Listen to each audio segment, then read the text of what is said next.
Want to know the difference between dreaming and doing?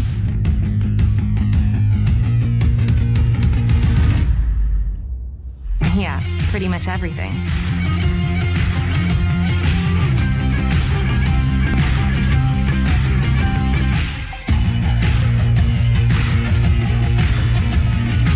Visit Indiana Tech and see what it's like to be a warrior.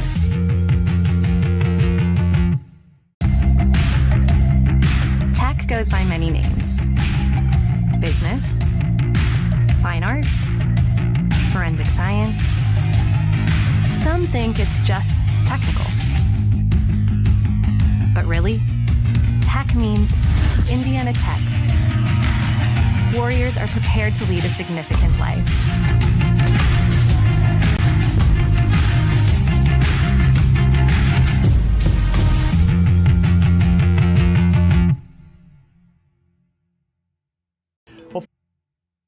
Well, first of all, I'd like to say that there aren't very many energy programs out there. When I researched all of the various programs recently, there are really only 2 or 3 accredited engineering programs. I'm from Las Vegas, Nevada originally.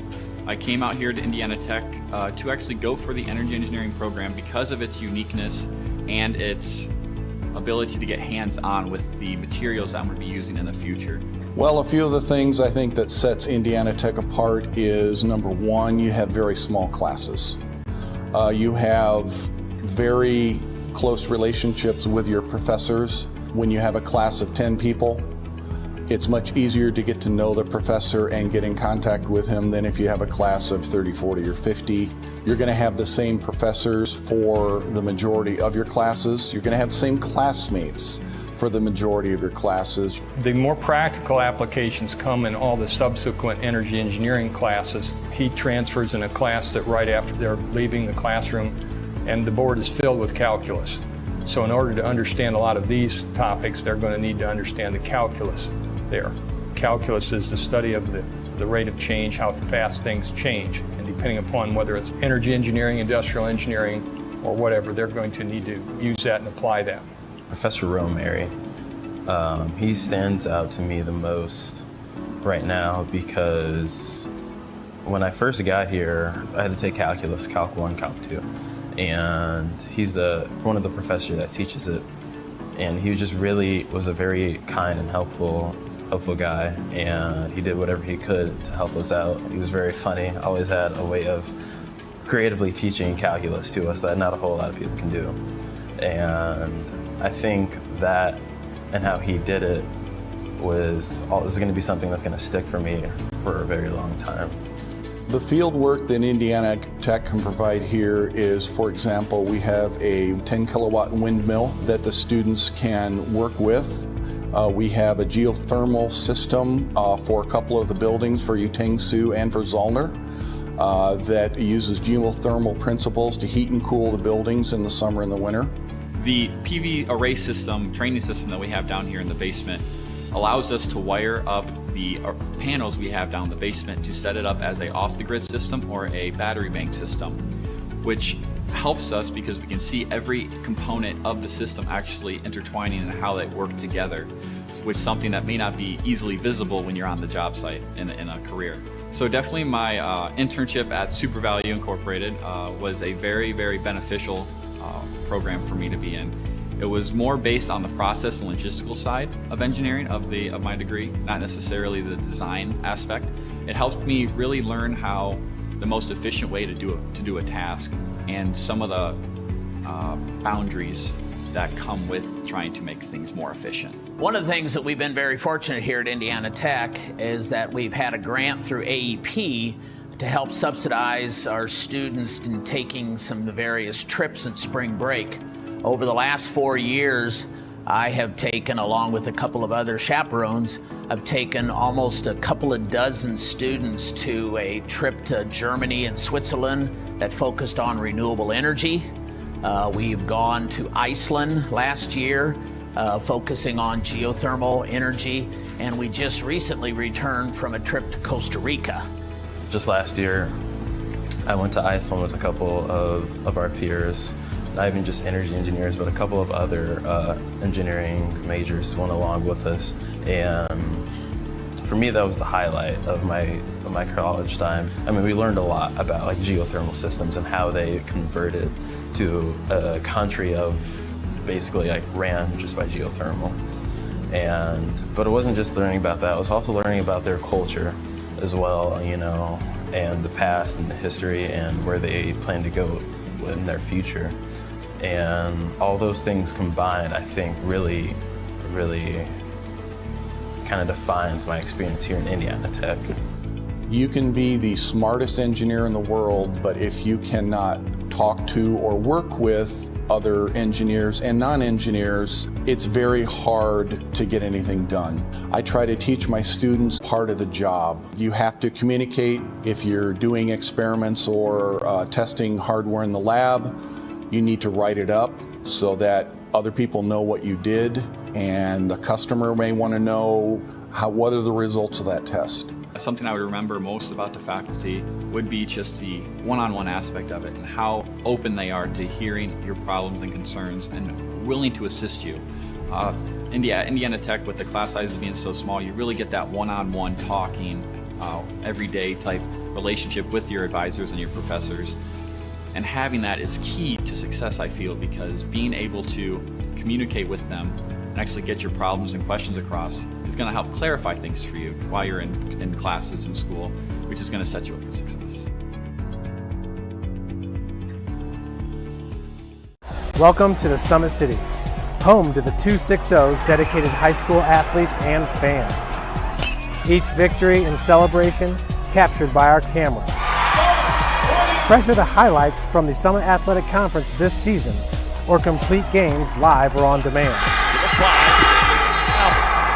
After all, nobody's more proud to call Fort Wayne home than SummitCitySports.com. Want to know what it means to be a warrior?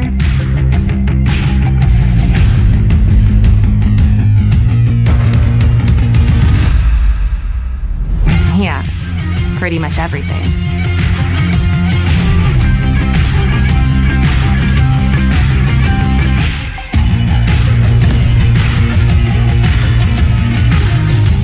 Visit Indiana Tech and walk a mile in a warrior's shoes. You want to know what's possible at Indiana Tech?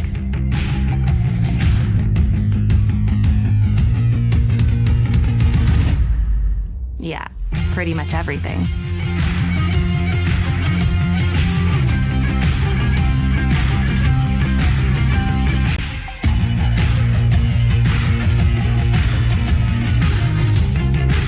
Visit Indiana Tech and see what it's like to be a warrior. Welcome in, everybody, to Warrior Field for today's single 9-inning game against the Manchester Spartans. Your Indiana Tech Warriors coming off a 18-1 win against the University of St. Francis yesterday at Parkview Field as part of the Parkview Baseball Series. Tech coming in with a 22-18 overall record, 9-7 in Wolverine Hoosier Athletic Conference play. Head coach Kip McWilliams in his 19th season at Indiana Tech. They'll be taking on the Manchester Spartans, coming in with a 6-19 overall record, 3-7 in the HCAC. Head coach is Rick Bissett. In his 26th season with the squad, they're coming off a 12-11 win in 11 innings at Defiance. The Warriors are 3-1 against the Spartans since 2006, having won the last 3 matchups, including a pair of 8-4 wins during the 2018 season. Tech recorded a season high in runs, hits, doubles, and strikeouts in the rout against St. Francis yesterday. They had 20 hits, 18 runs, 6 doubles, and 17 strikeouts. Spencer Strobel tied his season high in strikeouts with 6 yesterday against USF, while Jaden Reed and Ashton Moxie both had 4 hits and 3 RBIs against the Cougars. Looking at Manchester, the Spartans split a conference doubleheader with Defiance College yesterday to snap a 9-game losing skid. Manchester is just 5-7 in road games this season and have played just 5 games at Gratz Field in North Manchester this year. Rick Espset entered the 2022 season with 609 wins and is the all-time winningest coach in Manchester history, while taking the Spartans to the NC2A Division III National Tournament 6 times and going to the World Series in 2004 and 2013. Folks, my name is Jeff Mahoney. I'll be bringing you today's play-by-play. We also have Matt Jackson on camera, and Sports Information Director Tyler Stevenson will be joining today's broadcast. Remember, you can check out the live stats. Just go to IndianaTechWarriors.com, and you'll find the live stats associated with this game on the schedule. For Indiana Tech, it was a tough doubleheader hosting Lawrence Tech this past Saturday.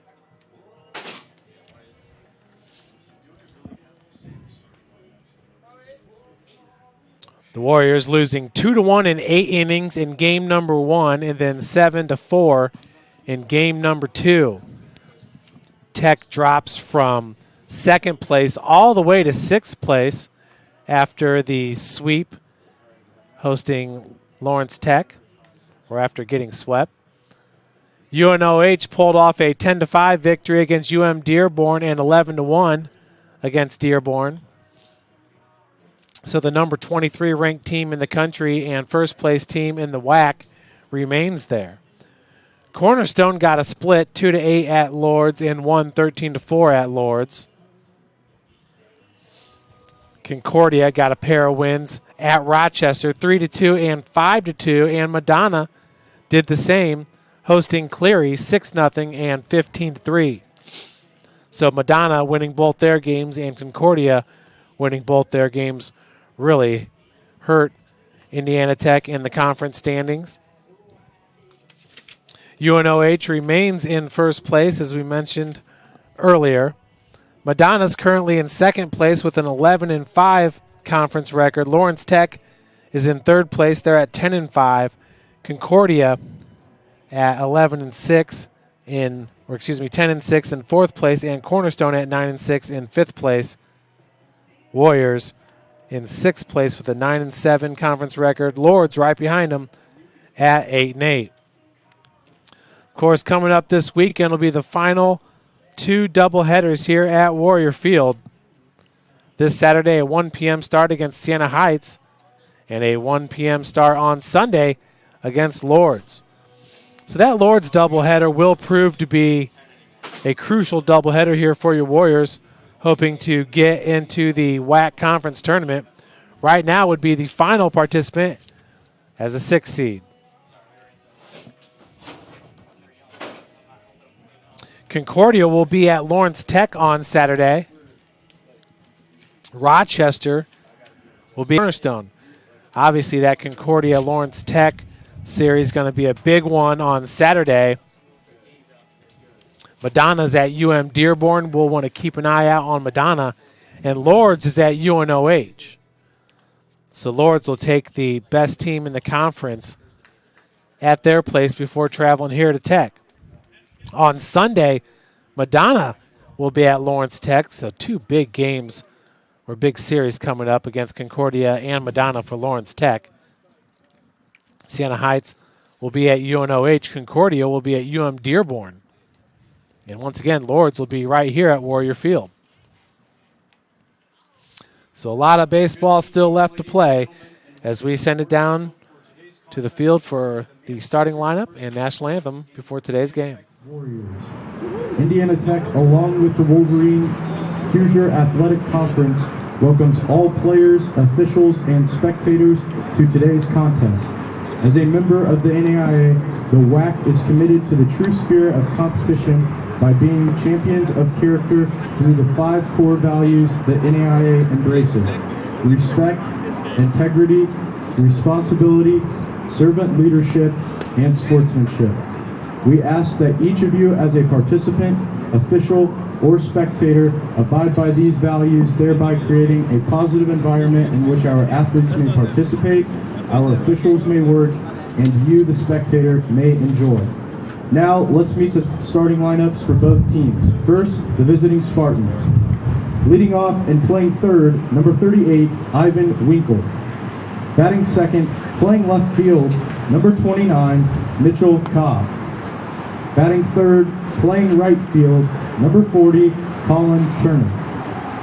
Batting fourth, playing first, number 4, Paul Barrow. Batting fifth, playing center, number 11, Griffin Garwood. Batting sixth, playing DH, number 21, Austin Lamont. Batting seventh, playing second, number 33, Deanne Marina. Batting eighth, playing catcher, number 26, Gavin Cleason. Batting ninth, playing short, number 8, Mitchell Baker. And pitching today for the Spartans, number 44, Tyler Colpitz. The head coach of Manchester is Rick Espesa. He is assisted by Josh Barak. And now, here is the starting lineup for your Indiana Tech Warriors. Leading off, playing shortstop, number 2, Jaden Reed. Batting second, playing center field, number 21, Trevor Patterson. Batting third, playing third, number 14, Jacob Daftari. Batting fourth, playing second, number 6, Mike Snyder. Batting fifth, playing left field, number 18, Tyler Stahl. Batting sixth, the designated hitter, number 5, Ashton Moxie. Batting seventh, playing right field, number 22, Bryce Stoltz. Batting eighth, playing first, number 13, Dalton Swinehart. Batting ninth, the catcher, number 4, Clay Lewis. And on the mound for your Warriors today is number 24, Wes Markle. The head coach of Indiana Tech is Kip McWilliams. He's assisted by Gordon Turner, Brent Allwine, Keith Tatum, Beach Harmon Jr., and Caleb Staten. At this time, we ask that you please rise and gentlemen remove your caps as we honor America with the playing of our national anthem. It was perfect, Ryan. It was perfect.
There we have it, folks. Starting lineups for today's game.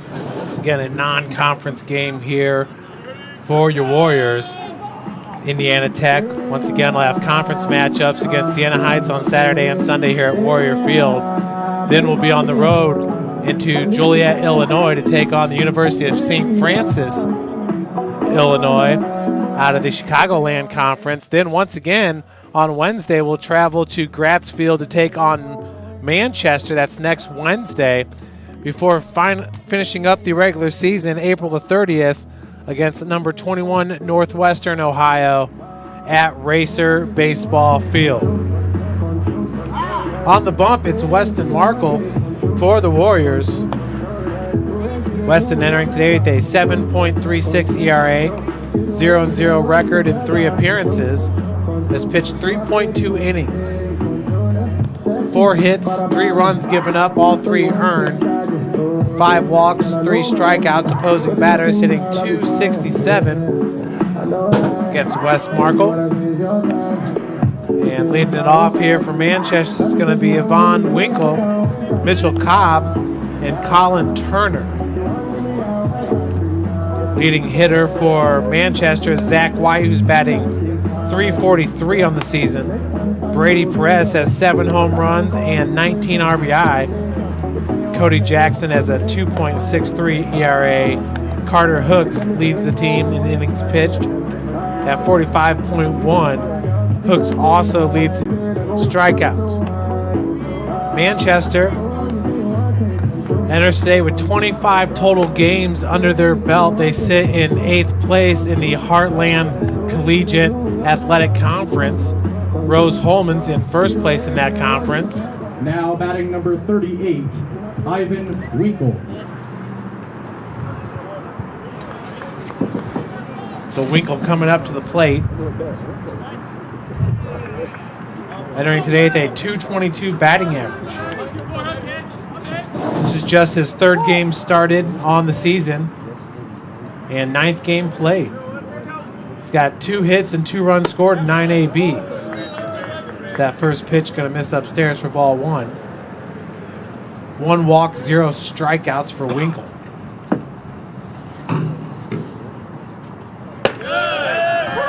Beautiful pitch by Wes Markle. Counts evened up at 1 apiece. Winkle's just a freshman out of Plymouth, Indiana. Hits that ball over to the second baseman, Mike Snyder, for the 4-3, first out of the game. Now batting number 29, Mitchell Cobb. Brings up Mitchell Cobb with a .462 batting average. This is his 4th game started and the 6th game he's played in on the season. 6 hits, 2 runs scored, and 13 at-bats. 0 home runs, but 3 RBI. 1 walk and 3 strikeouts for Cobb.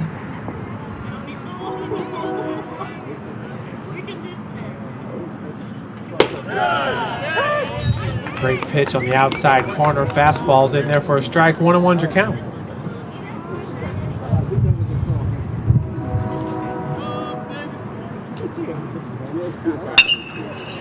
Ball hit over to the shortstop. Jaden Reed comes up firing for out number 2. It's going to bring up Colin Turner.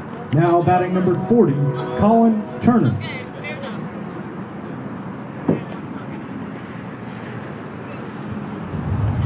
Turner enters today with a .182 batting average. This is his 9th game played on the season, 2nd start. 2 hits, 1 run scored, and 11 at-bats. 5 RBI on the season, 2 walks, 6 strikeouts. For Colin Turner, he's a freshman out of Goshen, Indiana, Goshen High School.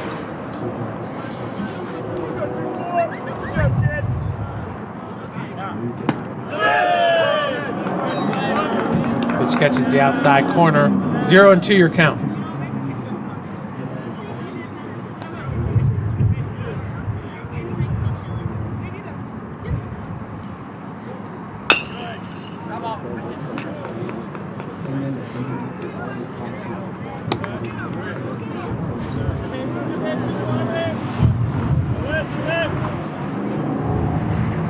Turner fouls the pitch off.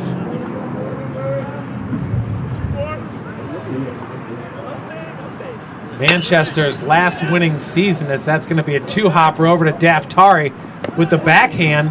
That ball goes off the helmet of Colin Turner. That'll be a 2-out single for Turner on the slow chopper. Now batting number 4, Paul Barrow. Brings up Paul Barrow.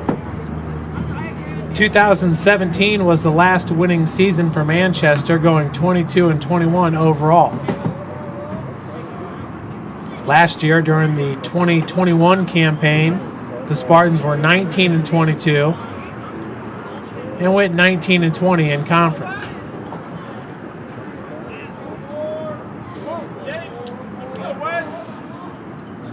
Manchester still has a few conference games remaining as they will host Transylvania on Saturday. That ball is ripped out of play.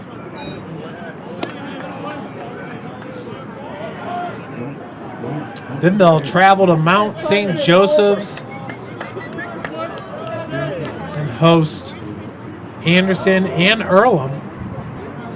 Finish up the conference regular season. They're going to be at Huntington University next Tuesday and at Trine on Sunday. Busy time of the year for the Spartans as they finish up the regular season, and not only with conference games but some midweek non-conference as well. With their young guys, some good experience. Big swing and a miss there by Barrow. Count will go to 1-2. Yeah, some tough games coming up. Transylvania is currently in 7th place, right above Manchester. But they'll also be taking on Anderson, who's in 4th place, and Earlham, who's in 3rd. This ball ripped down the right field line and fair. That's going to be extra bases as Barrow goes to 2nd. Coming home to score all the way from 1st is Colin Turner for the first run of the game. That's an RBI triple by Paul Barrow.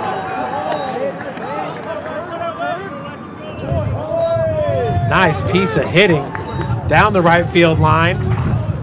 As that ball rolled all the way into the corner, Bryce Stoltz chasing after it for Indiana Tech. Griffin Garwood. What do you got there, Tyler? Is that a double and RBI? Definitely at least a double. I think I'm leaning towards a triple there because I think he was taking off running no matter what. So just with the throw going home and just taking a look at the replay right there, he was heading the 3rd no matter what the throw. So I'm gonna give him a 2-out RBI triple for Barrow. Yeah, I'd have to agree with you. Folks, we'll get the scoreboard restarted for you so we can get the count updated.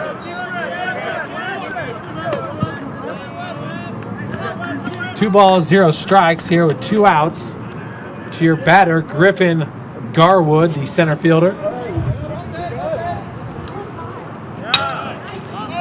Garwood popped up into left center field. Camping underneath it is Tyler Stahl for the 3rd out. We will head to the bottom of the 1st with the Warriors down 1-0 to the Spartans.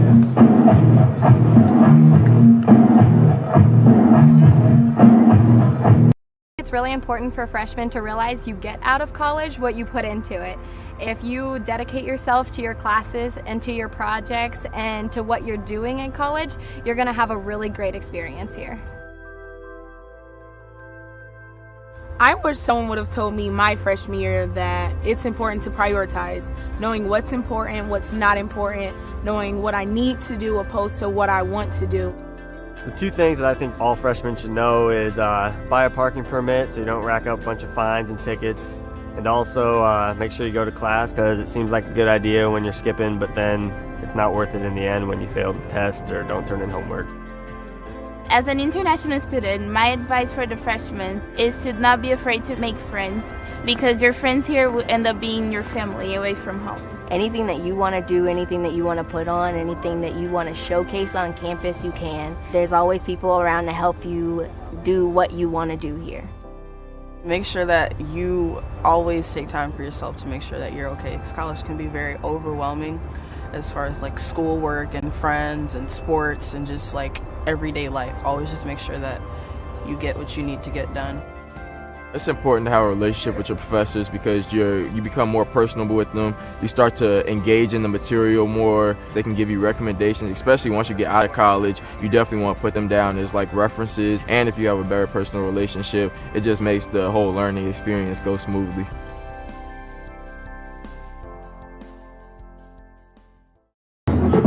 Welcome back, everybody. Leading off here for the Warriors in the bottom of the first will be number 2, the shortstop, Jaden Reed. On the bump is Tyler Colpitz, entering today with a 42 ERA. First pitch, down for ball 1. 0-1 record in 4 appearances. He's got 3 innings pitched under his belt. Off-speed pitch low. And outside, 2-0 your count. He's given up 10 hits, 14 runs, all of them earned. 8 walks, 3 strikeouts. Opposing batters hitting .500 against Tyler Colpitz. He's a senior pitcher out of Goshen, Indiana, Goshen High School. The 3-0 to Reed and catches the inside corner for strike number 1. Jaden with a .304 batting average, 34 hits, 21 runs scored, 112 at-bats, 1 home run, 21 RBI, 10 walks, make it 11, and 14 strikeouts. Runner at first base for the batter, number 21, Trevor Patterson. Patterson, your starting center fielder, with a .269 batting average, 21 hits, 21 runs scored, 78 at-bats, 7 RBI, 22 walks, 29 strikeouts for Trevor Patterson. Last year, a Gold Glove winner here for the Warriors. And Tyler, was a big win yesterday, 18-1 against the University of St. Francis, coming off back-to-back losses against conference opponent Lawrence Tech here at Warrior Field on Saturday. Yeah, great win for the Warriors, able to just get the bats rolling early and just never stopped. Along with the bats rolling, as Patterson will take that next pitch low, count moves to 2-0. Great performance on the mound by the Warrior pitchers, able to strike out the Cougars 17 times. Spencer Strobel matches his season high with 6, going 3.1 innings in relief to pick up the win. So great performance all around for the Tech baseball team. Pulling it back is Patterson, 3-0's the count. Second straight batter that Colpitz has gone 3-0 to. Yeah, Saturday couldn't really have been any worse for Indiana Tech, with Concordia getting the sweep at Rochester and Madonna getting the sweep hosting Cleary. Indiana Tech drops from second place all the way to 6th place. Back-to-back base on balls. We have runners at first and second. Now batting number 14, Jacob Daftari. So really, Tyler, when you look at the standings, second place all the way to 7th place is really about 1 or 2 game difference. Yeah, it's just that ball will be bouncing the dirt, and the Reynolds will move up 90 feet on a wild pitch from Colpitz.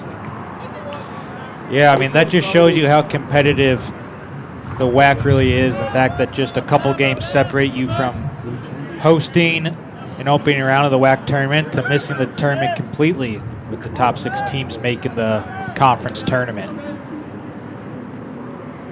Absolutely. And UNOH really humming. First place. Yeah, they got the big burgundy machine rolling over there in Lima right now, so excited to watch that one next weekend when the Warriors head over there. Should be a great matchup.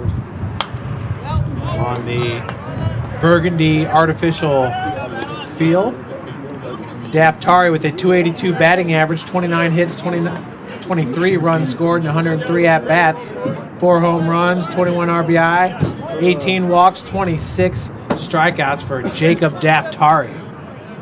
1 and 2's the count. He's got runners in scoring position with 0 outs.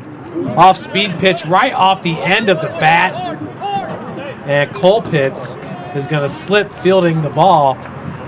Jaden Reed does stay at third base. We have bases loaded for Daftari. Now batting number 6, Mike Snyder. Boy, Tyler, the way that ball barely left the end of the bat there. You going to go with the single? Yeah, I'm going to give him a single there. Yeah, you can see second ball already where the afternoon rain kind of gets the grass more wet and just plays havoc as Colpitt slipped, attempting to make that throw and thought better of it and held on.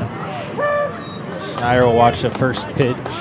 Breaking ball get in there for a strike, so we'll give Daftari a single on that one, but some slow rollers will be in play if you get the ball on the infield grass.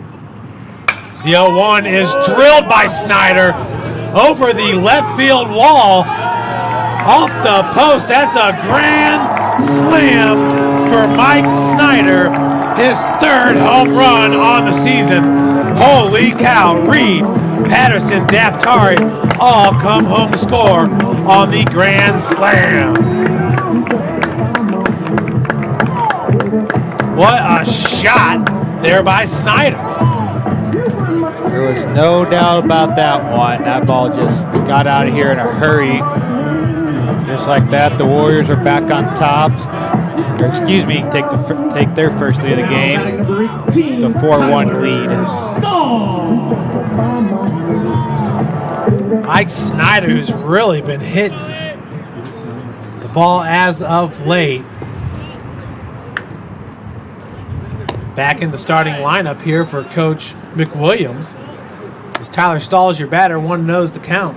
Stahl, the team's leading hitter, batting .351, 27 hits, 17 runs scored, and 77 at-bats. 3 home run, 22 RBIs, 7 walks, 18 strikeouts for Tyler Stahl. Mike Snyder batting out of the cleanup spot and doing just that. Continuing his good day from Parkview Field last night where he had a double and a big win over the Cougars. So good to see Mike Snyder get a hold of that one and drive in some runs, as that pitch will get over for a strike on Stahl. 3-1's your count now. Stahl checks that one inside. That'll be the third walk of the game for Tyler Colpitts. It's going to bring up Ashton Moxie. Boy, talking about having a game. How about Ashton Moxie, who had 4 hits and 3 RBIs against the Cougars? And it does look like we have a new pitcher. We're going to take a quick break, and we'll be right back with the new pitcher and his stats. You're watching Warrior Baseball, presented by Summit City Sports. Tech goes by many names. Business, fine art, forensic science. Some think it's just technical. But really, tech means everything. Scholarships, internships, championships. It's professors who make time for you one-on-one. It's putting everything on the line. It can be fierce. It can be fascinating. It can be awesome.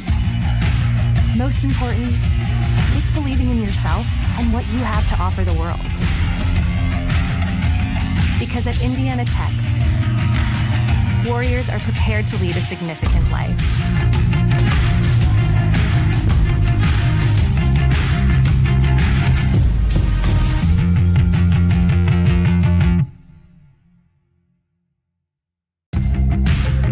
You want to know what's possible at Indiana Tech?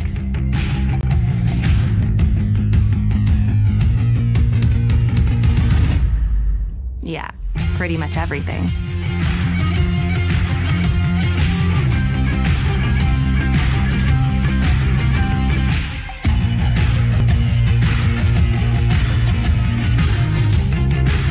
Visit Indiana Tech and see what it's like to be a Warrior. You want to know what's possible at Indiana Tech?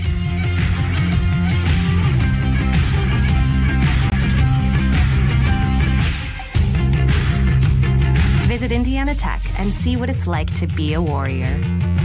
Welcome back, everyone. The new pitcher is number 13, Rocco Haynes, a freshman out of Ossian, Indiana, Norwell High School. From the Bahamas, number 5, Ashton Moxie. Haynes enters with a 16.5 ERA, 0-1 record in 4 appearances. 6 innings pitched, giving up 10 hits, 17 runs, 11 earned, 6 walks, 4 strikeouts. Opposing hitters batting .370. Against Rocco Haynes, Ashton Moxie at the plate for your Warriors. First ball outside. Warrior batters have really been able to get up in these counts against the Spartan pitchers. Moxie, a .333 batting average, 42 hits, 28 runs scored, and 126 at-bats. His 126 ABs, most on the team. And heading to third base will be Tyler Stahl after that ball gets into center field. Tyler, what do you got there? A stolen base and an E2? Or? Yeah, stolen base and an E2 to get him to third there. So wheels are coming off quickly for the Spartans. Moxie with 42 hits, 28 runs scored. His 28 runs are most on the team. 5 home runs, most on the team, 20 RBI. Bryce Stoltz, who leads the Warriors with 25 RBI. Walks and 44 strikeouts. His 44 strikeouts is also most on the team. Next closest is Trevor Patterson at 29. 3-1 is your count. Yeah, this poor pitcher, Rocco Haynes, slipped in warm-ups. Looks like he might have pulled something. Moxie drills this ball to center field. At the warning track, nice grab by the center fielder, Griffin Garwood. Coming home to score on the sac fly is Tyler Stahl. Batting number 22, Bryce Stahl. That ball was just drilled to center field. And the first out of the game. Right fielder Bryce Stoltz, now your batter. Yeah, good ride there by Moxie. Just headed to the deepest part of the ballpark, though. And a great play by Garwood to track that ball down. How far do you think that ball was hit? About 420? That was pretty close to 420, I would say, yeah. Right there. Thank you. 1-1's your count with 1 out.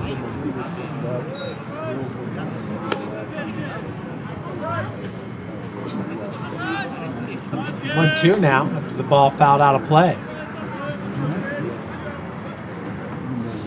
Stoltz really solidifying his starting position in right field with his play the last 2 weeks.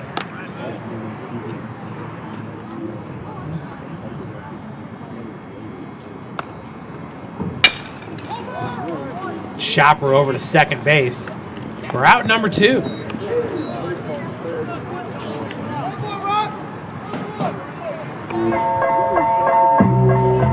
Second baseman, batting number 13, Vian Mariani Swinehart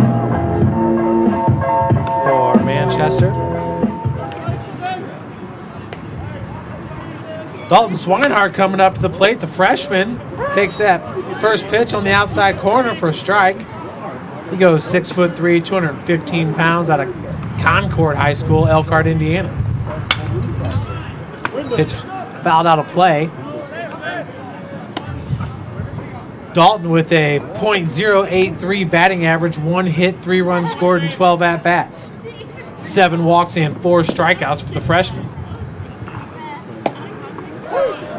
Gets him looking for out number 3. Damage done by the Warriors. 5 runs on 2 hits. The grand slam by Mike Snyder.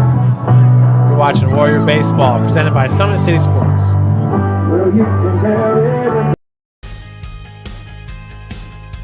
From the first day, I felt very welcome at Indiana Tech. I just really enjoy the classes and the vibe I get from all the other athletes and just the students here. Everybody's cool and everybody gets along really well.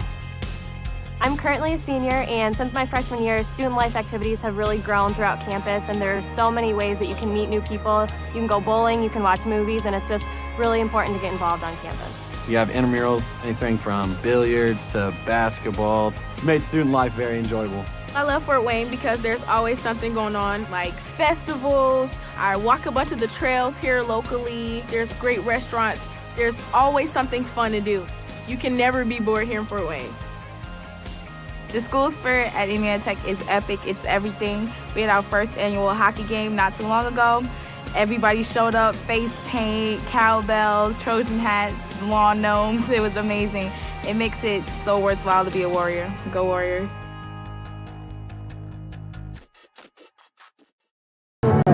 Welcome back, everyone. 5-1 is your score here at the top of the second inning. And it'll be Austin Lamar, Vian Mariani, and Gavin Gleason Now for number 21, Spartans. Austin Lamar.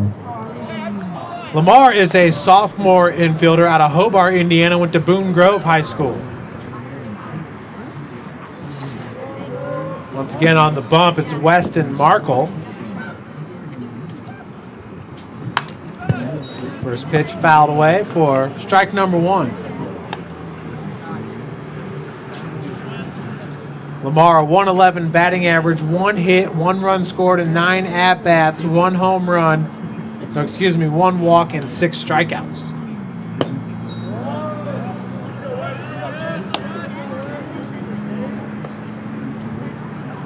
One and one, your count.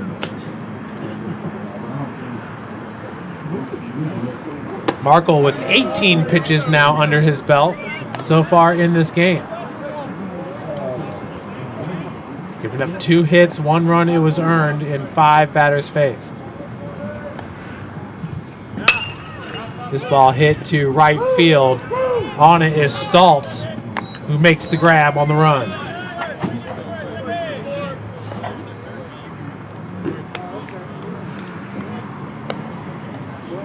Bryce Stoltz with the putout for out number 1. That'll bring up number 33. Number 33, Vian Mariani. Vian Mariani.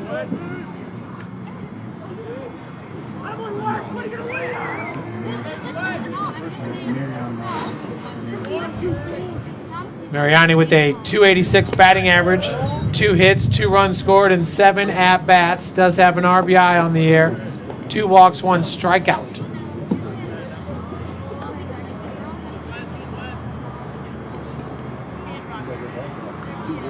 1-0 is your count. Markle bringing the heat on the outside corner. Evened up at 1 apiece.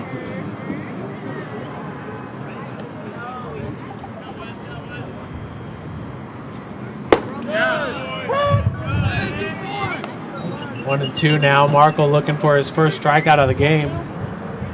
Tyler, a big lacrosse match tonight as the men's lacrosse team is taking on UM Dearborn, looking to solidify first place in the WAC. Yeah, the Warriors with a game lead. That's a beautiful curveball by Markle. That'll be a strikeout on Mariani.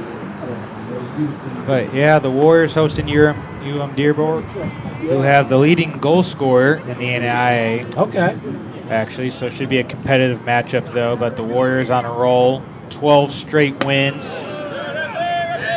Just a game lead over Aquinas and Siena Heights, though, in the WAC standings. But it's the battle of the Saints tonight, as Aquinas and Siena will battle each other as well. So the Warriors look to wrap up the season Saturday as they travel to Concordia. The win would solidify another regular season conference title for Coach Brian Seaman and Tech Lacrosse. Count moves to 1 and 2 now. Well, and how about the women's lacrosse team getting a win in the opening round of the WAC tournament, 17-7 against Bethel. Now they have to take on the number 1 ranked team. Yeah, good team win for the Warriors yesterday against the Pilots. So they got down 2-0 within the first 6 minutes. And then after that, the Warriors just turned it on and started scoring goals and playing better. So yeah, they got a tough test though. Blue Devils of Lawrence Tech, #1 in the country, undefeated, beat the Warriors a couple Saturdays ago, 11-3. So it'll be a tough test in the Battle of the Techs in the WAC semifinals. But Coach Alexis DeGiovanni's pushing all the right buttons right now. That's another strikeout from Marco. And the Spartans will go down in order 1, 2, 3. We'll be back for the bottom of the second. You're watching Warrior Baseball presented by Summit City Sports. Tech goes by many names. Business, fine art, forensic science.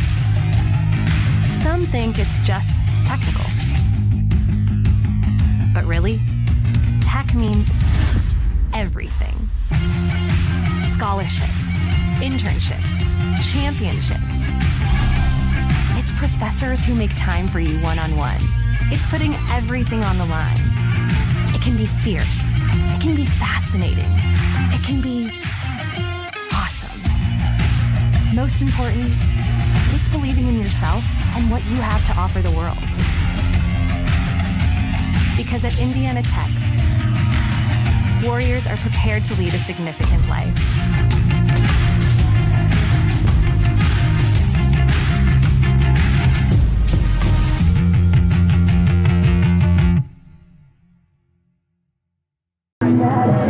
Welcome back, everybody. Indiana Tech up 5-1. Both teams with 2 hits in this game.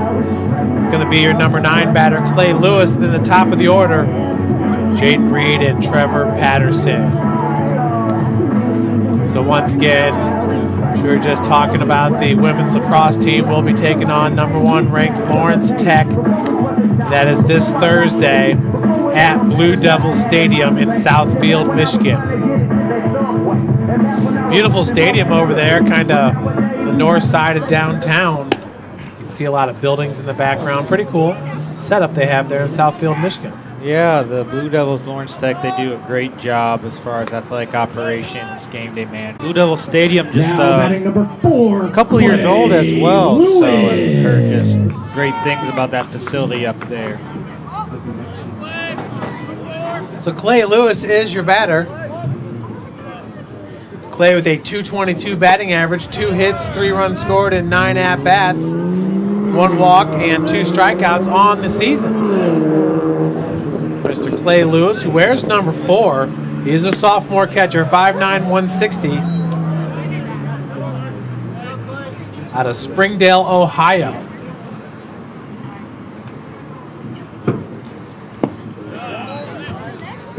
I'll tell you, Tyler, the spring sports have just flown by.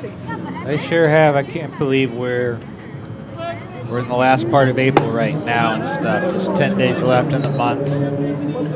Everybody's winding down. Women's lacrosse in their conference tournament already, so it's just in like a lion and out like a lamb. It sure is and stuff.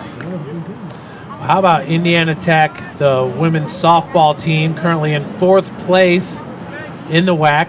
You know, Aquinas, they're in 1st place, and they've only played 7 conference games.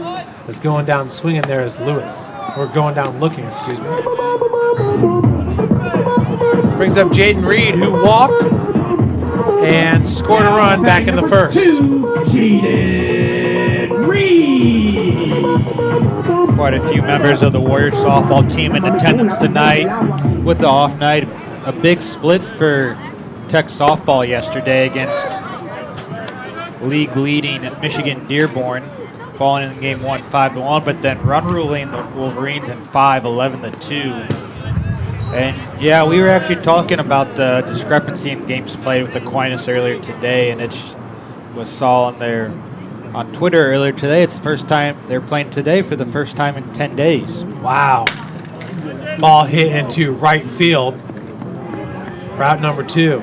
Now, is that due to COVID or? I couldn't tell you. I'm not sure what's going on. I know they don't have their own field. They use Cornerstone's field, which is a turf field quite often, and as well as Davenport's field, which is also turf. So I mean, some speculation would lead me to believe that it could be COVID issues or just unfavorable weather issues or something going on there. But they've got a lot of games to make up and not a lot of time to get those in. You are right about that. Dearborn currently in second place. Madonna is in third place with a 10-3 record. Of course, Madonna did sweep Indiana Tech earlier this year. That was at Warrior Park, with the Crusaders winning it 1-2 in both games. So this is an Indiana Tech team that could easily be atop the WAC conference standings. They sure are. They've been very competitive this year, and Coach Stephanie Zibney now in her sixth season really getting this program on the right foot and stuff. And so I'm excited to see what they do in the conference tournament here in a couple weeks, as it's going to be down the right field line, an over-the-shoulder basket catch by the first baseman, Barrow. Great concentration there, track it down, and that'll be the third out of the inning. No damage done for the Warriors. We'll be right back.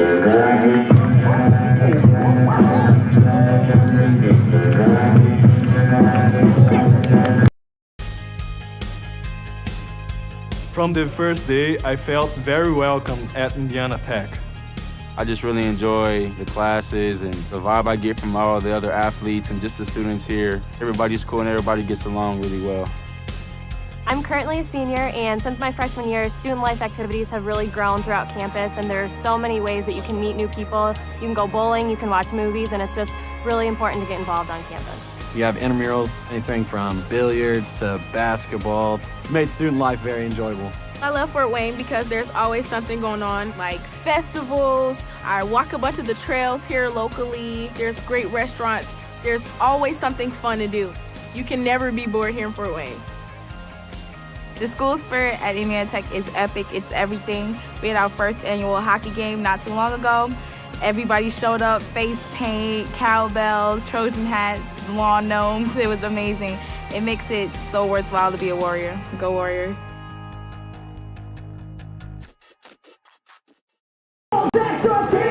Here in the top of the third inning, Weston Markle with 31 pitches under his belt, giving up 2 hits, 1 run, it's earned, 2 strikeouts, and 8 batters faced. His last 2 batters faced exactly were strikeouts.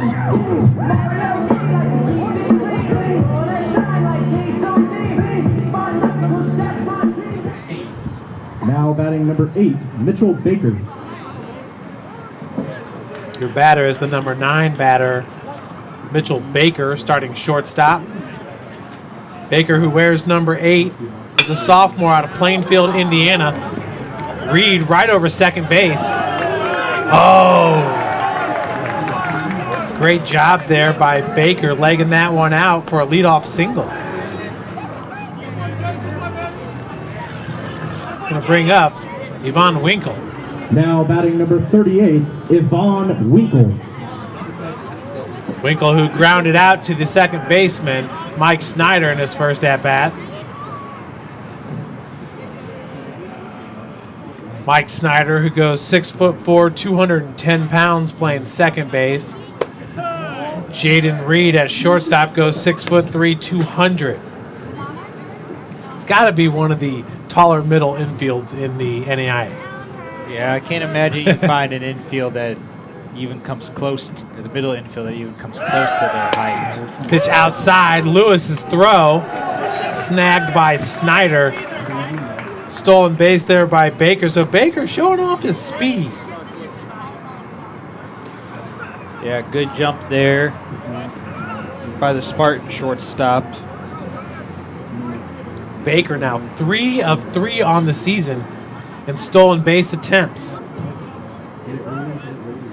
The 1-1 to Winkle.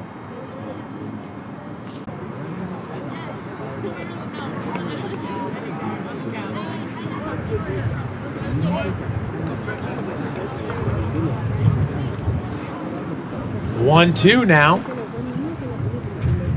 Von Winkle. Check swing, ball in the dirt. He's safe on the swing. 2-2's your count.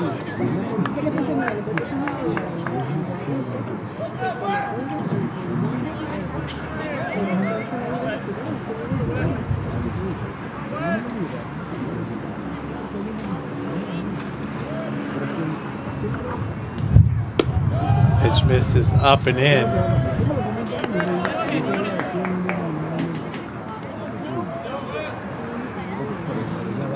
Markle entering today, just 3 strikeouts, already has 2 in this game. Markle's a junior at 6'6", 210 pounds. That ball hit out of play. He's from Hamilton, Ontario, Waterdown District. Markle, this is just his 4th appearance.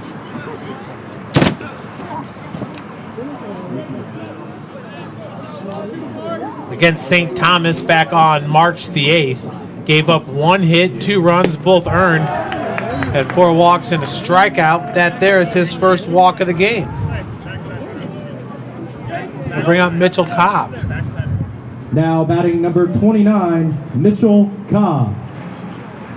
On March the 15th, he pitched at IU Southeast. 1 inning, gave up 3 hits, 1 run. It was earned in a walk. And at Rochester had 2 strikeouts in his 1 inning of pitch. Markle fields it. So doing a good job of advancing the runners there to second and third was Mitchell Cobb. Tyler, does that go down as a sacrifice? Now batting number 40, Colin Turner. Sack bunt there. 1-3. So Colin Turner at the plate. Turner, who had a single in his first at-bat, has runners at second and third. His team down by 4.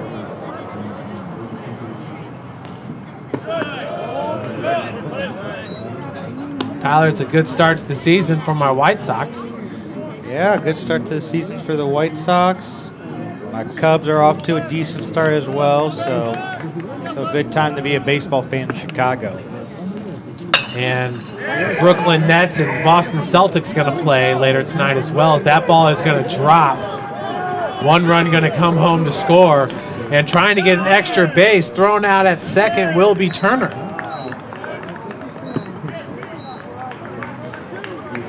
So that's an RBI single, then thrown out at second. Yeah, single and a 7.54 Now on the putout. Number 4, Paul Barrow. 7-5, so 2 outs now, runner at third for Paul Barrow. Well, it was a good play there for Tyler Stahl. That ball just landed in front of him. He went to third with it instead of even trying to come home. Yeah, good idea from Stahl, who, when he tried to break for it, just lost his footing in the grass. So the ball bounced in front of him, tried to get out to third, and good heads-up play by Daftari there. That one's going to be laced over the Snyder. We'll make the easy throw to Swinehart for the 3rd out of the inning. Spartans get a run, but that's all. Warriors still lead 5-2. We'll be back after this. You're watching Warrior Baseball, presented by Summit City Sports. Tech goes by many names. Business, fine art, forensic science. Some think it's just technical. But really, tech means everything. Scholarships, internships, championships. It's professors who make time for you one-on-one. It's putting everything on the line. It can be fierce. It can be fascinating. It can be awesome. Most important, it's believing in yourself and what you have to offer the world. Because at Indiana Tech, Warriors are prepared to lead a significant life.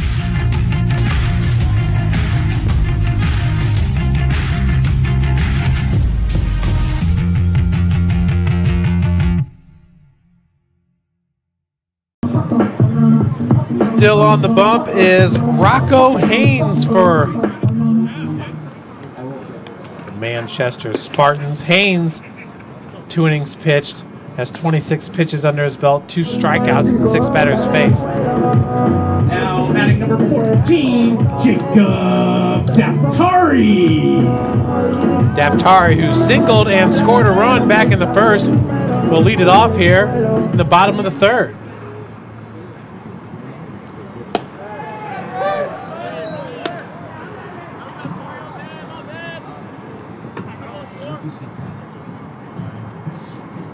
Chicago White Sox with a 6-4 record. They lead the Central.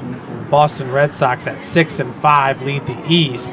And the Oakland A's at 7-5 lead the West. 1 and 2 is your count. Boy, we got some food that was delivered here to Warrior Field. Making me hungry, Tyler. Yeah, sure. Got some food delivery. Come on, baby. Ball drilled out into left field for out number 1. Making the snag there was Mitchell Cobb. That's going to bring up Mike Snyder. Snyder with a grand slam in his first at-bat. New York Mets with a 9-3 record. Mets fans got to be happy about that. Cardinals back in first place, 6-3. And the Los Angeles Dodgers at 9-3. Dodgers, what a crazy roster they have. Just got stars up and down that lineup, and their pitching staff, and the rotation, and the bullpen. Just loaded all over the place. 0-1 is your count to Snyder. That ball just fouled down the left field line.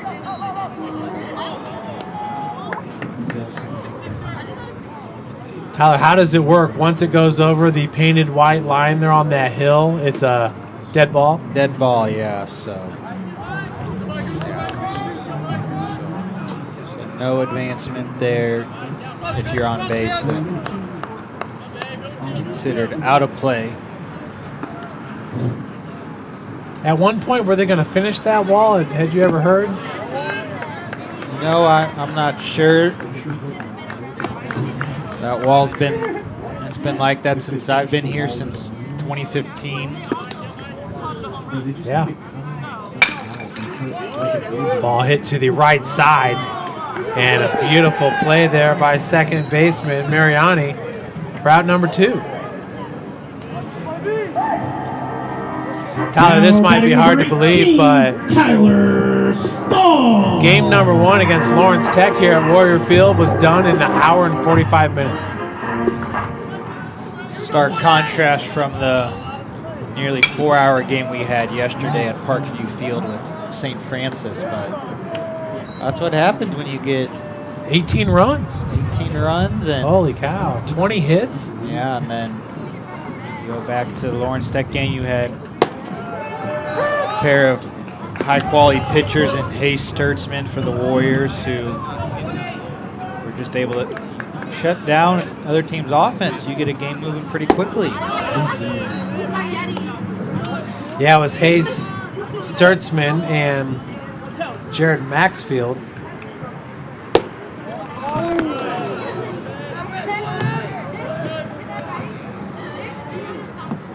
That second game ended up losing it though 7-4. It was a tough second game. Full count to Tyler Stahl.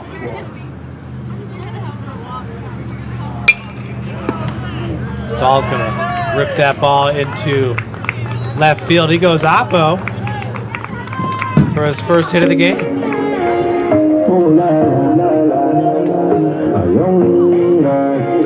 We'll bring to the plate Ashton Moxie. Number 5, Ashton Moxie. Good job by Stahl there. The work back in the count after being down, the work at the full count, and a good job sending the ball to the opposite field for a 2-out single. Moxie with 4 hits against the University of St. Francis. Now has 42 hits on the season. I'll tell you what, he drilled that ball in his first at-bat. He could have 6 home runs on the year, but that ball was caught at the warning track.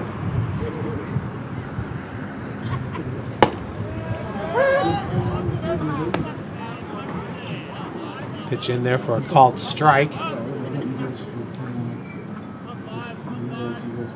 I mean, you knew that he drilled that ball, Tyler, once it left his bat.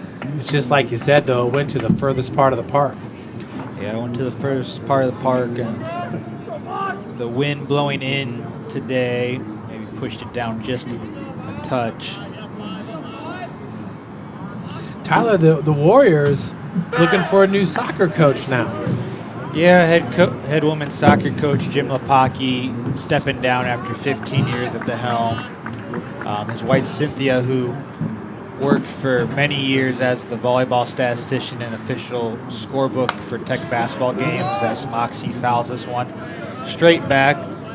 Took another job in the Boston area and has already moved out there. And she's a tax accountant, so it'll be the final couple weeks for head coach Lapaki, and he'll surely be missed here in Fort Wayne. 15 years, came in the same year as Coach Kit McWilliams. Yes. Same years, just a couple months after Coach McWilliams. So Coach Lapaki starting off as dual roles as head women's soccer coach and SID. Big swing and a miss there from Moxie. The 2-out single will be stranded. Warriors still lead 5-2 as we head to the fourth. You're watching Indiana Tech baseball here, presented by Summit City Sports. Want to know the difference between dreaming and doing?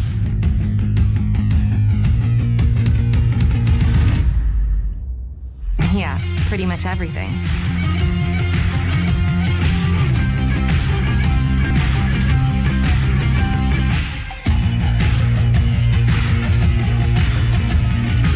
Visit Indiana Tech and see what it's like to be a Warrior. Want to know what it means to be a Warrior?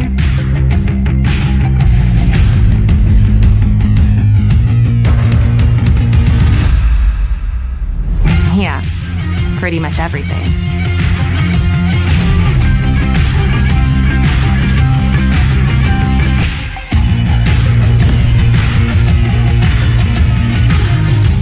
Visit Indiana Tech and walk a mile in a Warrior's shoes.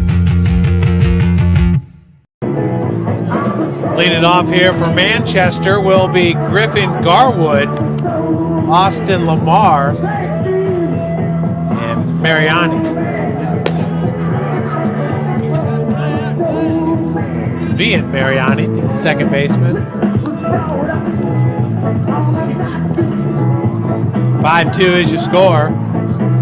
Manchester's getting the lead early with a run in the top of the first. Picked up another there in the top of the third.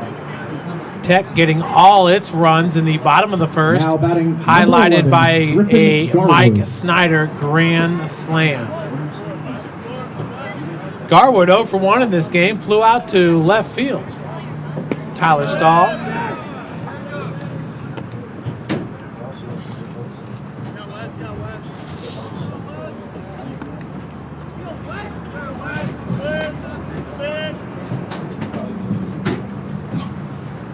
This Saturday will be Concordia at Lawrence Tech. That's going to be an interesting series. Can the Cardinal knock off the Racers, give them just their second loss in the WAC? But then on Sunday, UNOH will host Siena Heights. Yeah, that'll be a couple big-time matchups there with Concordia going to face UNOH. So we could have some shakeups in the conference standings depending how things turn out. It always seems like it comes down to the last couple series to decide the WAC regular season title. The 3-1 swing and a miss. It's definitely looking like UNOH has the regular season wrapped up. But boy, the next 5 spots, that's anybody's guess. And going back over to softball, let's take a look at Aquinas, the remaining schedule for the Aquinas Saints. They're going to be at Tech on Saturday, then at UNOH, hosting Lourdes on Tuesday.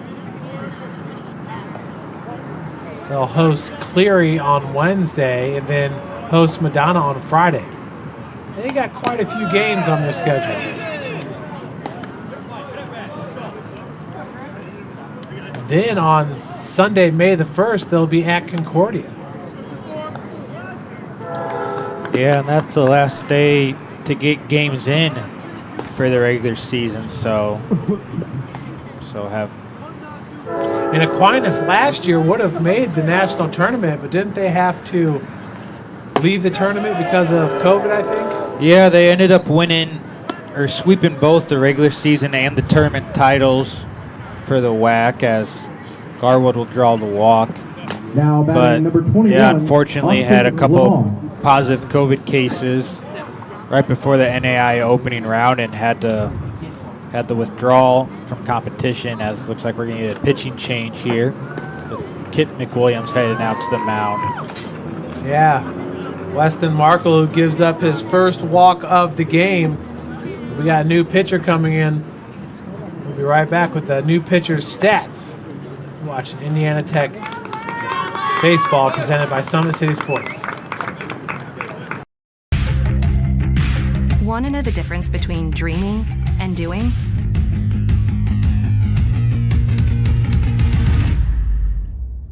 Yeah, pretty much everything.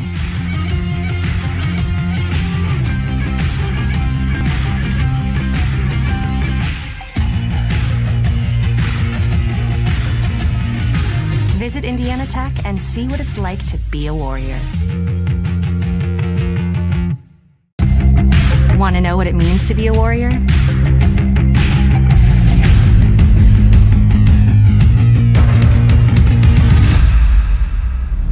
Yeah, pretty much everything.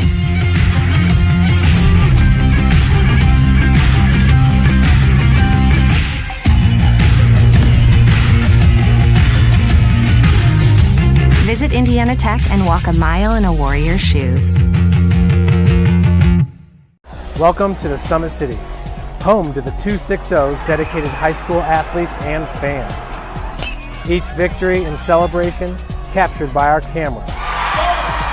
Treasure the highlights from the Summit Athletic Conference this season, or complete games live or on demand. After all, nobody's more proud to call Fort Wayne home than SummitCitySports.com.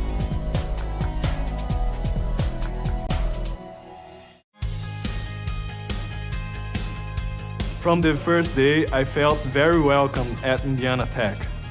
I just really enjoy the classes and the vibe I get from all the other athletes and just the students here. Everybody's cool and everybody gets along really well. I'm currently a senior, and since my freshman year, student life activities have really grown throughout campus, and there's so many ways that you can meet new people. You can go bowling, you can watch movies, and it's just really important to get involved on campus. We have intramurals, anything from billiards to basketball. It's made student.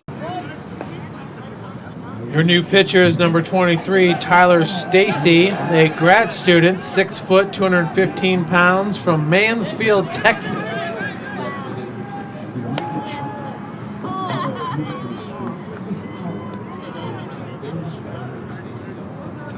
That pickoff attempt rolls into right field, so taking second is Garwood on the E1.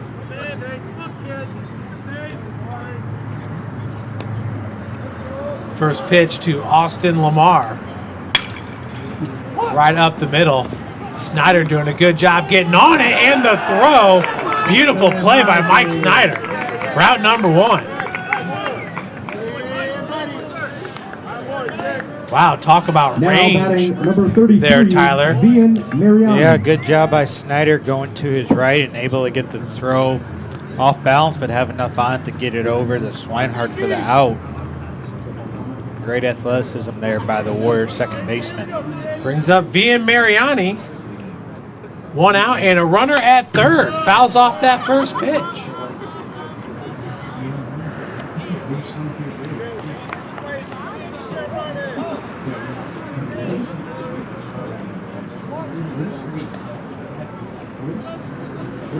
Mike Snyder having quite the game so far here against the Spartans.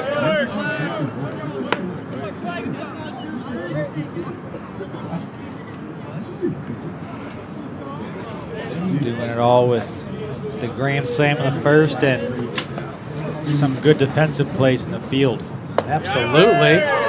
Off-speed pitch in for a strike. 1-2's your count. Stacy, a 7.71 ERA in 5 appearances, has 4.2 innings pitched under his belt.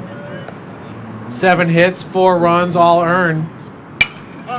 4 walks, 9 strikeouts. Swinehart chasing after it, but it's on top of the roof there of the athletic complex.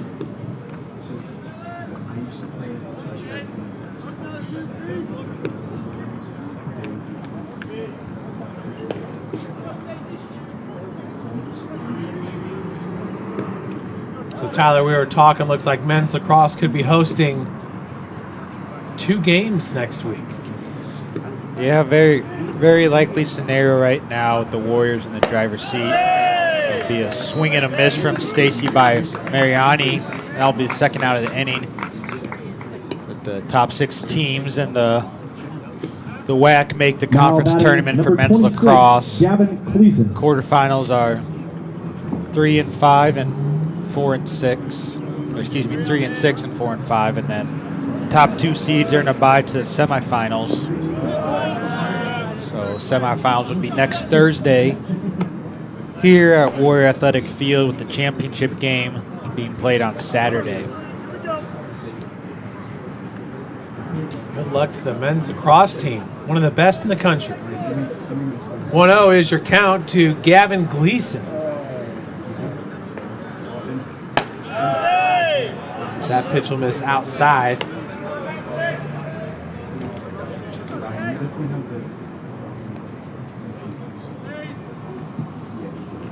On third base, it's Garwood, the center fielder. 2 outs. Ball hit down the right field line. It's foul. Stultz nearly caught up with that one.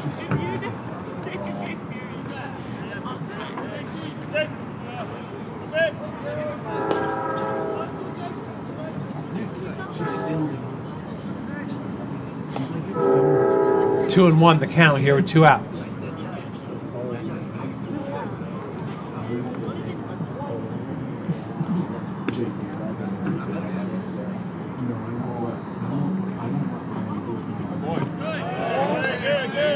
Good job by Lewis blocking the ball in the dirt. 3-1 now your count.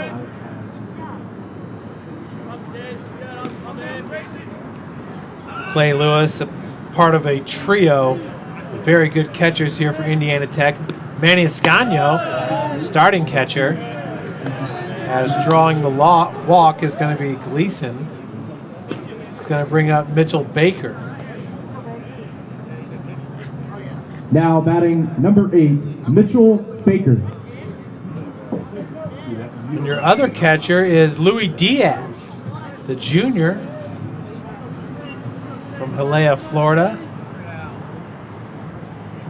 Diaz considered the best dresser on the team. Pitch upstairs, swing and a miss. 0-1 your count. Baker, who had a single, stolen base, and a run scored back in the third.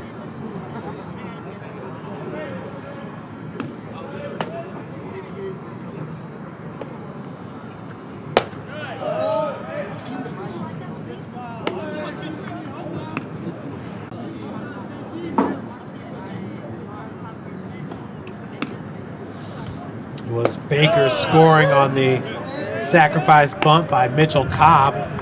It's down in this count 1-2.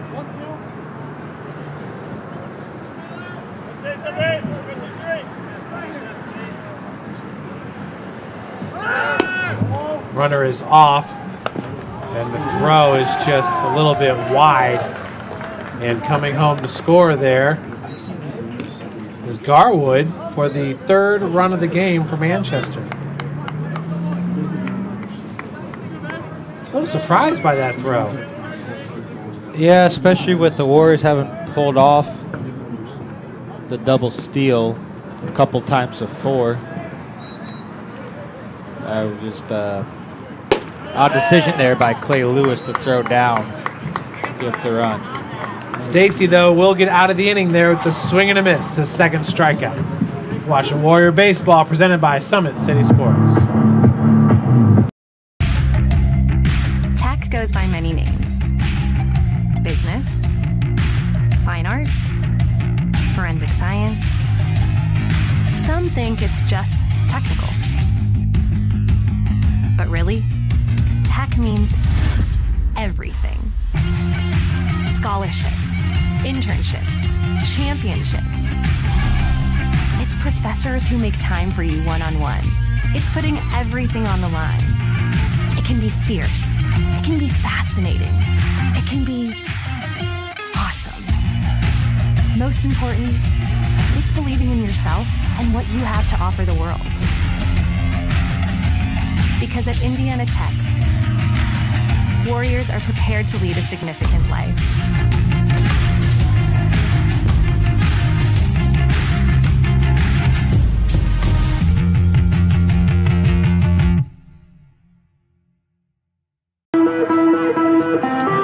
Welcome back, everyone.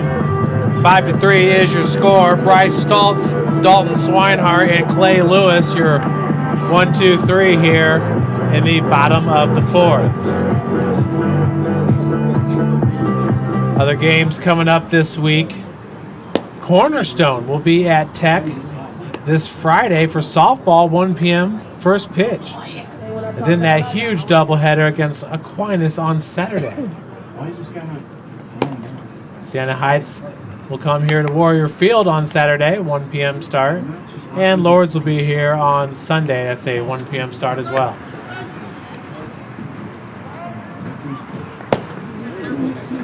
Getting some extra pitches there is the Manchester new pitcher, number 5, Jared Hawley.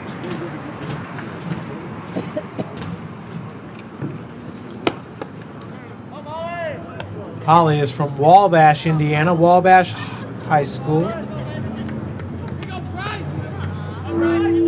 batting number 22, Bryce Stoltz. Hawley entering today with an 11.57 ERA, 0-1 record on the season. In 7 appearances, has 9.1 innings pitched under his belt. He does have a start under his belt as well. 13 hits, 15 runs, 12 of those earned. Ball hit into the left field, right off the wall. Big hit there for Bryce Stoltz, because that's a leadoff double. Boy, that one missed being gone by about 4 feet. Yeah, just missed being a home run there. Batting number 13, Dalton Swinehart. Good job by Stoltz to run it out as that ball got away from the left fielder, Cobb. And yeah, you can see the fence just above the wall. There, so would have just needed a few more feet. We would have had our second home run of the evening, which would have been nice.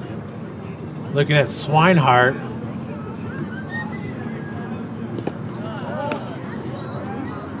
Dalton, also a pitcher here for Tech, has 23.1 innings pitched under his belt. Season high 7 strikeouts at Rochester as he went the distance. Only gave up 1 hit against Middle Georgia State. Hits that ball right to Mariani. And getting back safely is Stoltz. Going to bring up Clay Lewis. Now batting number 4, Clay Lewis.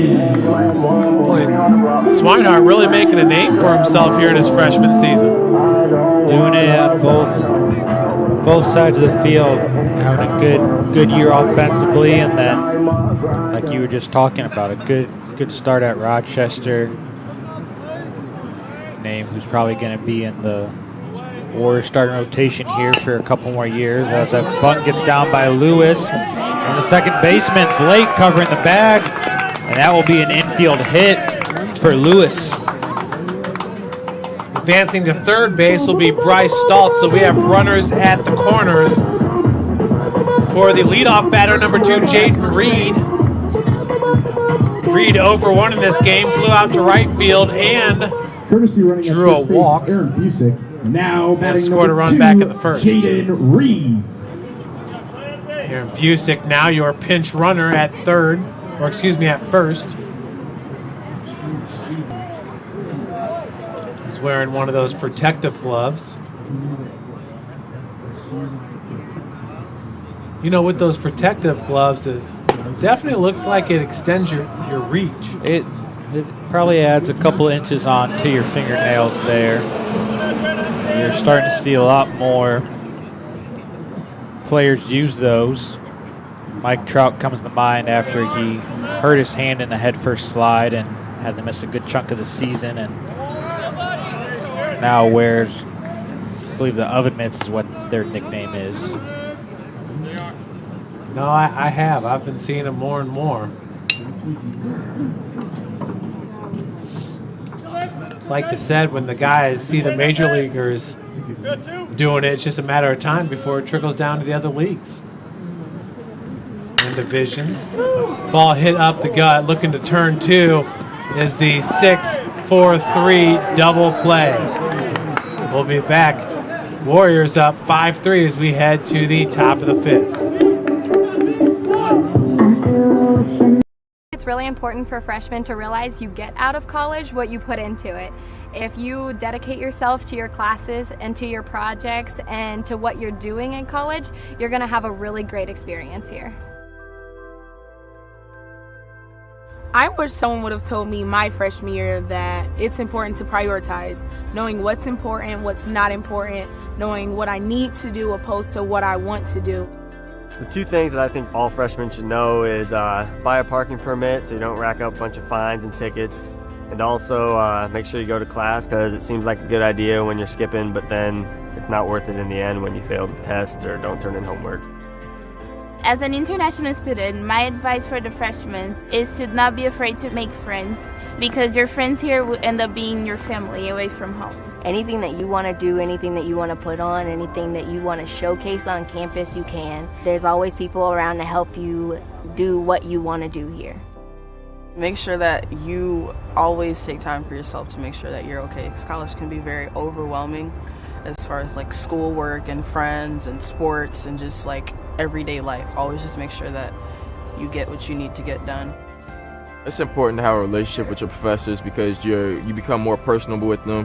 You start to engage in the material more. They can give you recommendations, especially once you get out of college. You definitely want to put them down as like references, and if you have a better personal relationship, it just makes the whole learning experience go smoothly.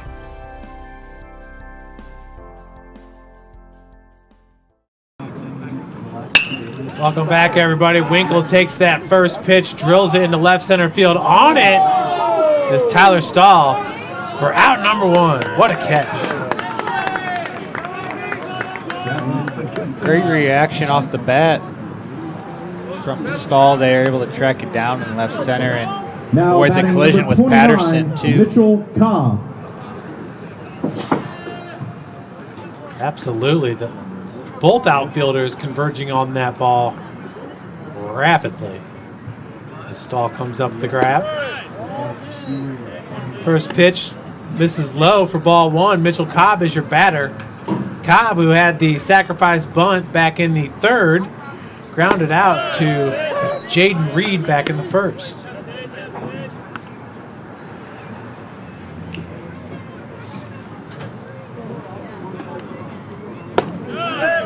Good swing and a miss. 1-2 is your count.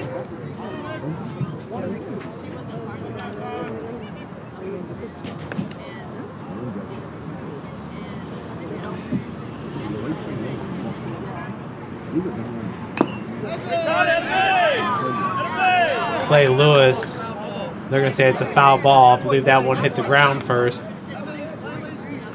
before Lewis was able to get a hand on it. Get a catcher's mitt on it. 1-2 your count to Mitchell Cobb.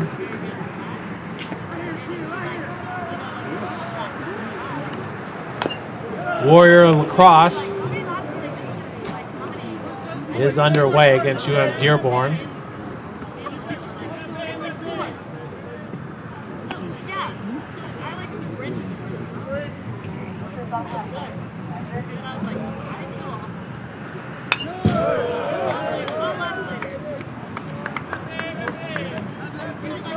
One and two now your count.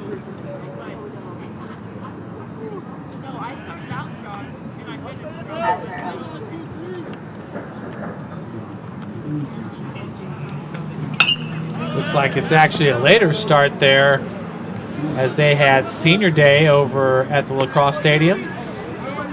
Yeah, senior day for men's lacrosse, and a big group of seniors, especially with the additional year of eligibility for a lot of those players. So we had about 8 or 10 bios that came in over the last few hours. Swing and a miss, strikeouts. Lewis gets it over Swinehart for out number 2. It's going to bring up Colin Turner.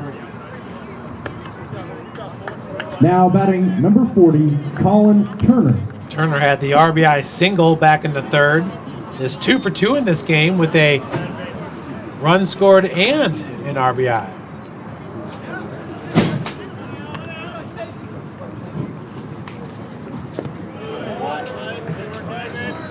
A lot of people tuning in here to the 9-inning ball game. 1,284 viewers. And we're only in the top of the 5th. Called strike, 1-1.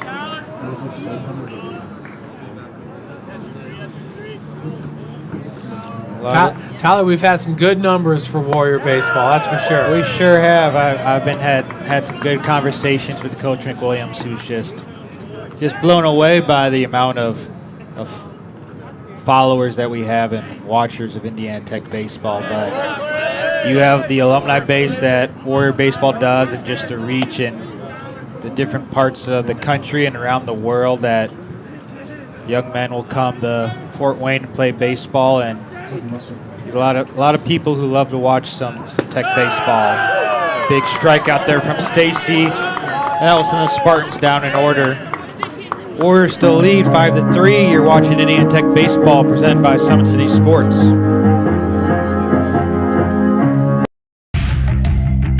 Tech goes by many names. Business, fine art, forensic science. Some think it's just technical.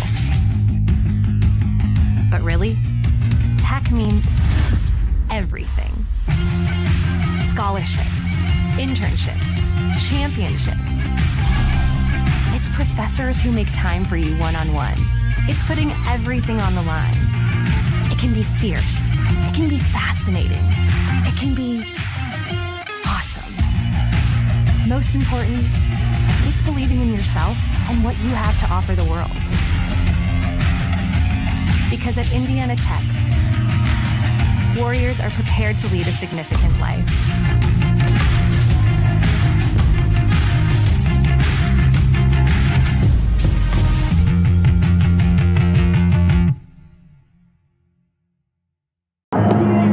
Leading it off here in the bottom of the 5th,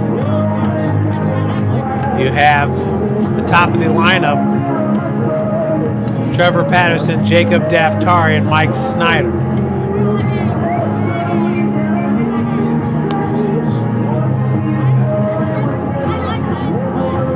Jaden Reed grounding into the 6-4-3 double play, left a runner stranded on third. That runner being Bryce Stoltz. Trevor Patterson. Patterson walked and scored a run back in the first. Flew out to the first baseman back in the second.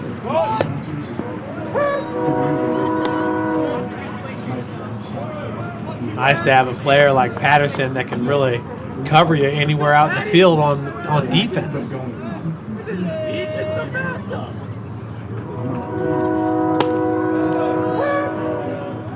Oh, 2, now your count.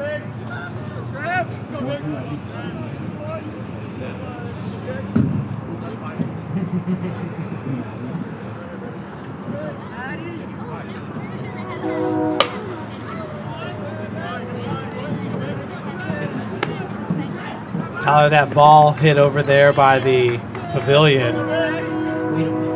What do they use the storage for underneath there? Is that all for baseball? No, none of that is for baseball. Is that all electrical, mechanical stuff? Yeah, all the good stuff that we don't have access to. Yeah, electrical, mechanical. You don't want access to it. Yeah, you're right. I don't want access to it, so less keys I have, the better. 1 and 2 to Patterson. Chopper going to be picked up on the second hop. And making the play is the shortstop, Mitchell Baker. Route number 1. Baker's been a good-looking player here for Manchester. Now batting number 14, Jacob Daftari. Yeah, good shortstop for the Spartans, who have had a number of good shortstops over the years. First pitch to Daftari, fielded by the third baseman, Yvonne Winkle.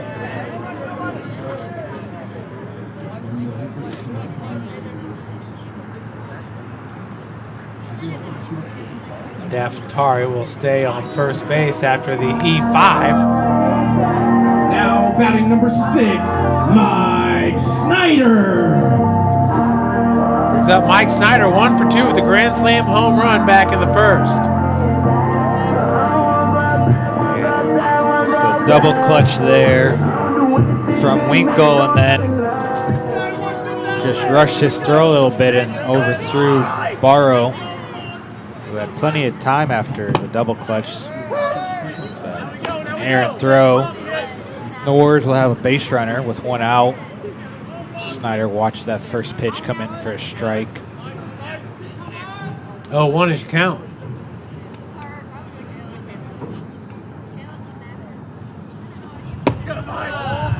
Manchester with 3 runs on 4 hits, 2 errors.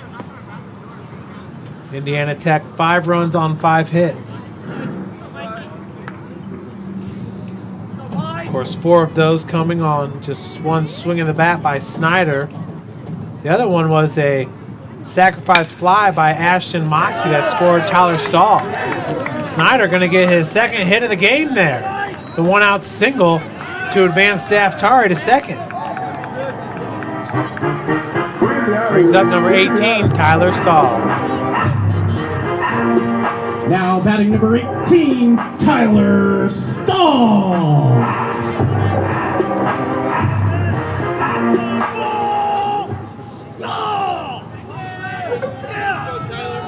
Stahl 1 for 1 in this game. Walked and scored a run back in the first. That went back at the netting. Hit off the protective railing. I got it. Getting the start was Tyler Colpitts. Colpitts did not record an out. Faced 5 batters, 3 walks, 2 hits, 5 runs all earned.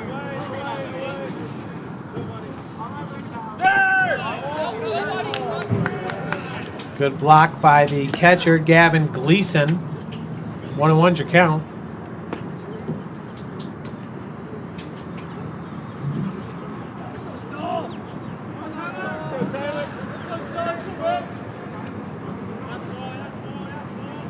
Tyler Stahl, the team's leading hitter.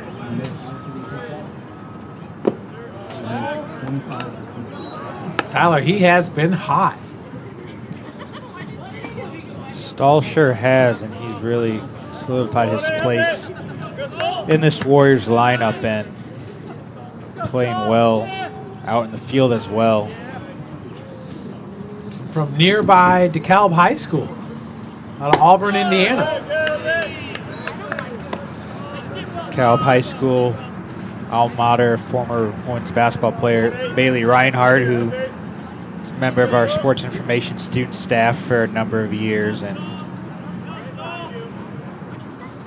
good basketball player as well. Helped the Warriors to a couple conference titles and national tournament appearances. Stahl will foul this one off to the left. This will run the count full. 3 balls, 2 strikes, 1 out. Bottom of the 5th here at Warrior Field in Fort Wayne. Your Warriors leading Manchester 5-3. Yeah, the women's basketball team winning the WAC tournament and regular season championship. I know a lot of people were shocked when they lost in the first game of the NEIA tournament in that opening round.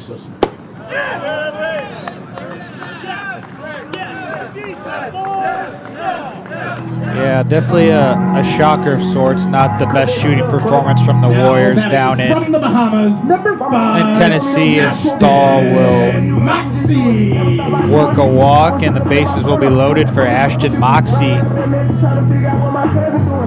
No arms up in the Spartans bullpen either, so this is Holly's inning.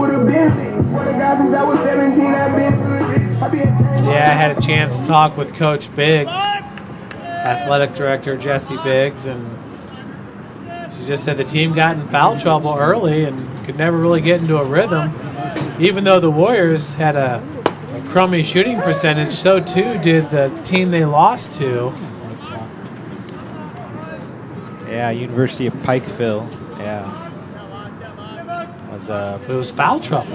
Foul trouble, and yeah, just not good offensive performances by either team in a. Yeah, the players that you normally relied upon just had an off day.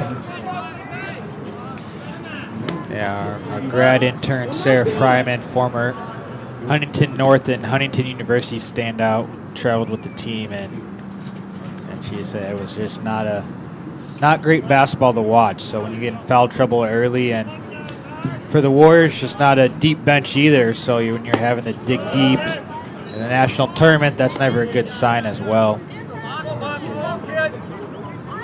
Yeah, Sarah Fryman, All-American at Huntington. Yes.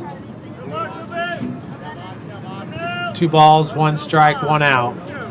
And bases are loaded here for Ashton Moxie.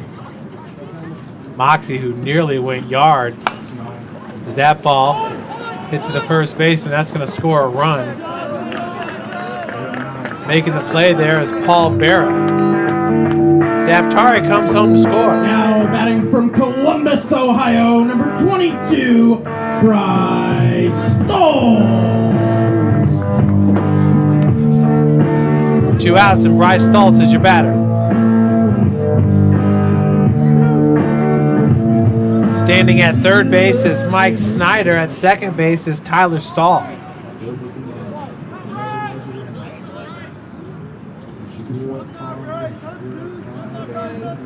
Big lead for both runners.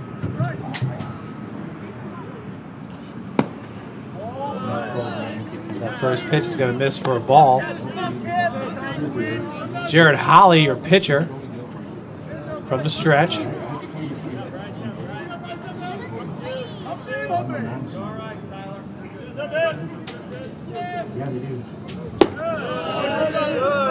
Breaking ball misses high and outside.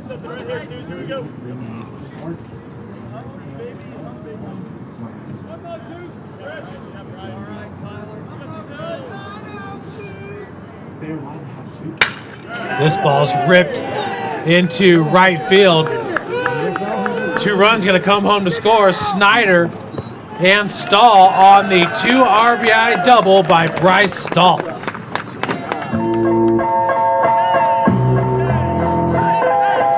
What a hit. Rope out the right field. And that 1 out error by the Spartans coming back to bite them with 3 runs now across, and the lead grows to 8-3. All 3 runs so far are unearned this inning and will continue to be unearned.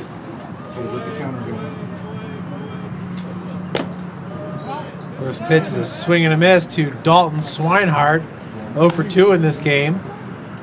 struck out back in the first and popped out to second base. That was in the 4th inning.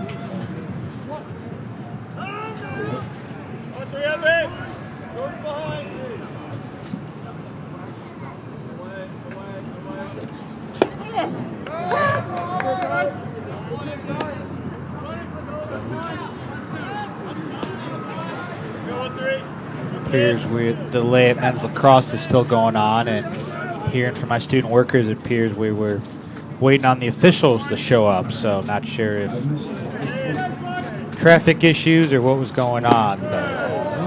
Yeah, no, actually there are traffic issues getting into downtown from the north side. So over there by Northside High School, they're doing some construction. Got one of the lanes blocked off. Nice, not good. 1-2 your count. Low and outside. 2-2 now to the freshman. Playing a good first base today.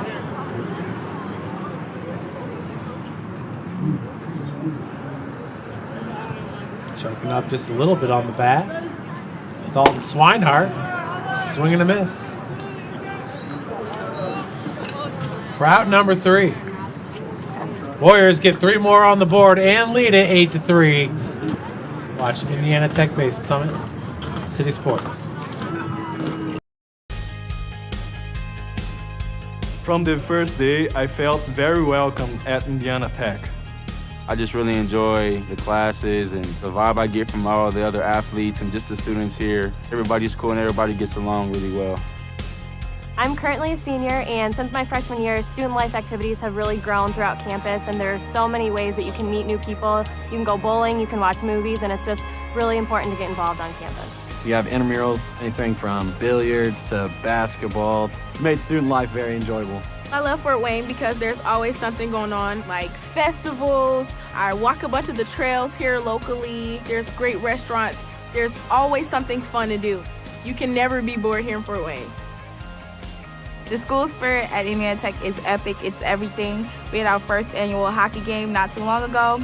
Everybody showed up, face paint, cowbells, Trojan hats, lawn gnomes. It was amazing. It makes it so worthwhile to be a Warrior. Go Warriors.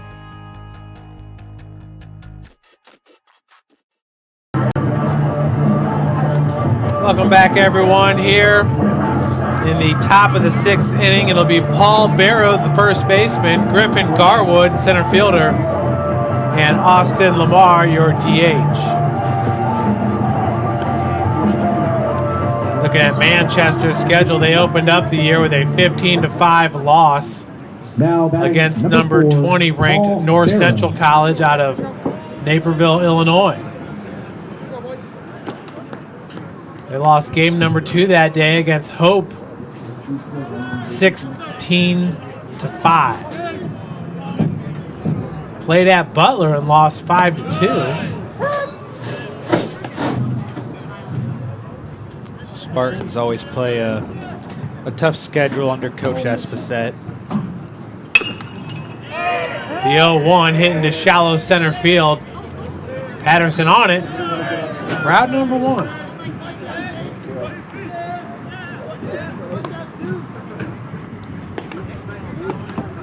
Watched many a Manchester baseball Now game. batting, number 11, Griffin During my time Galloway. in North Manchester,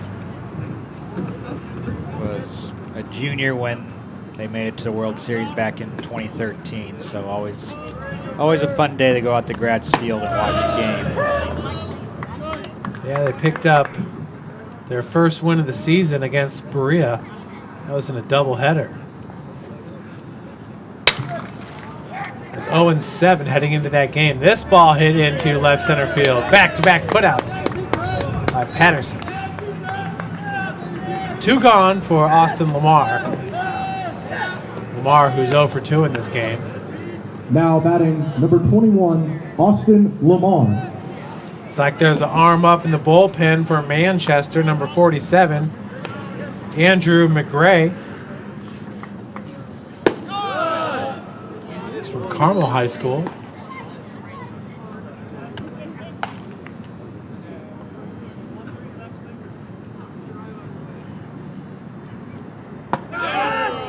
Beautiful pitch on the inside corner. 1-1's your count.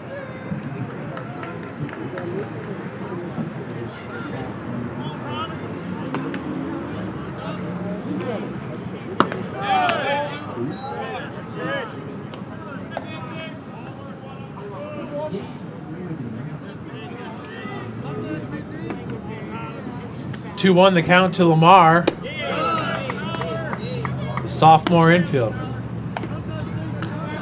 DHing today.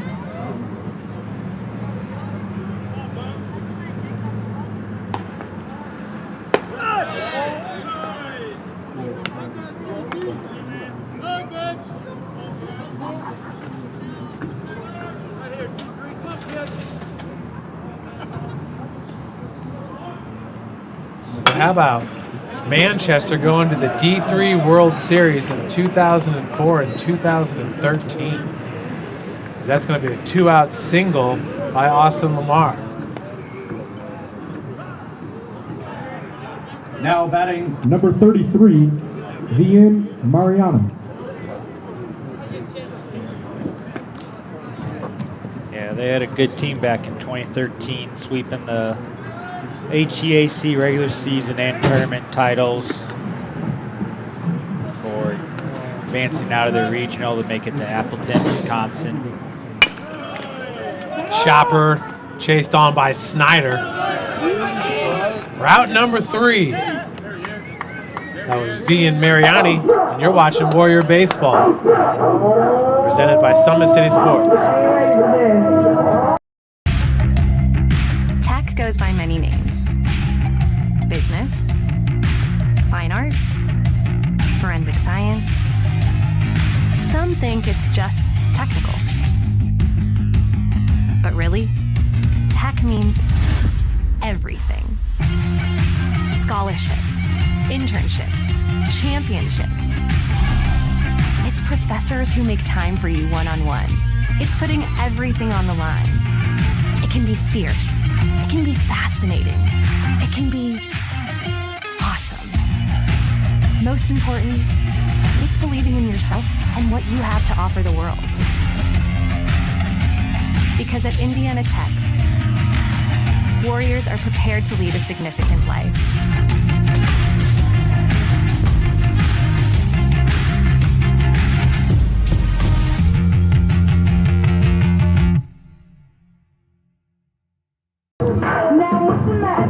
Welcome back, everybody, here in the bottom of the 6th inning. Be Clay Lewis in the top of the lineup, Jaden Reed and Trevor Patterson. Patterson, who had 2 putouts there in the top of the 6th. Coach Kent McWilliams and the Warriors.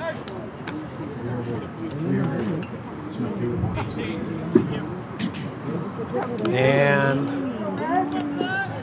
Lewis.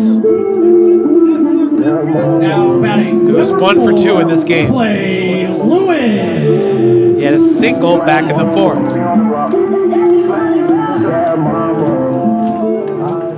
Be the first batter against new Spartans pitcher Andrew McGray. He's going to lace this one in the right field for a leadoff single.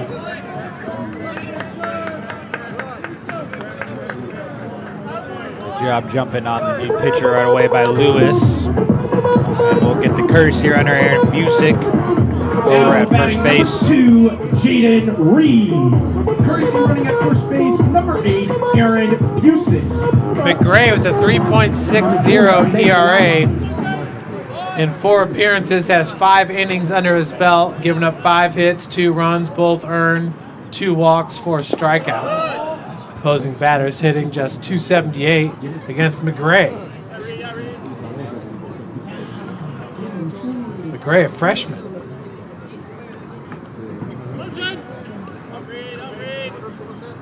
One of is your count. Reed flashing the bunt. Mariani's got to go to first with it. He was not able to field it cleanly. As you could tell, he had double play on his mind. Now 1 out, though, advances the runner.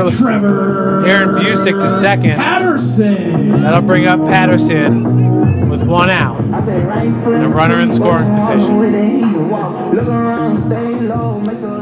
Mariani had 2 outs on his mind and was lucky to get one there. Good job recovering and able to throw out Reed. Hustling down the line. That first pitch is going to get away from Gleason and Busick. Will move up 90 more feet to third base. A good spot for Patterson on a 1-0 count. And just one out. Thank you. Thank you. The Spartans will bring the infield in. Try to keep within striking distance here.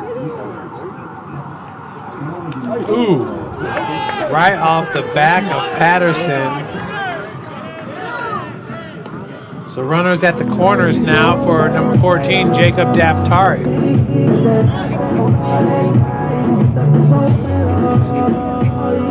Now batting number 14, Jacob Daftari. For Patterson, that's the 12th time this year that he's been hit by a pitch, which leads Indiana Tech.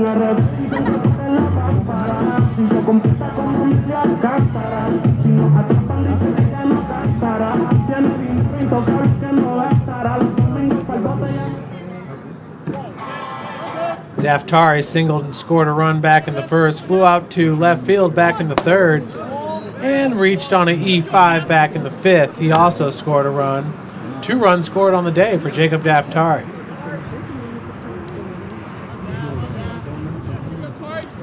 Daftari, who was second team all WAC last year, is a senior, 5'10", 180, out of Fishers, Indiana.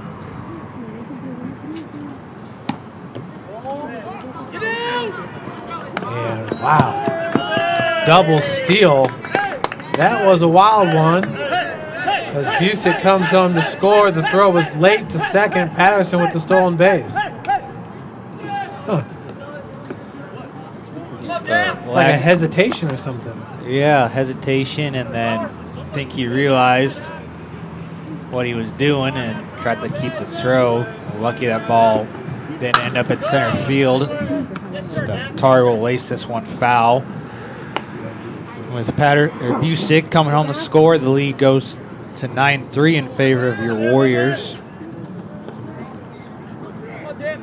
Some interesting defensive calls. That's our second double steal of home this game. 2-1 the count to Daftari.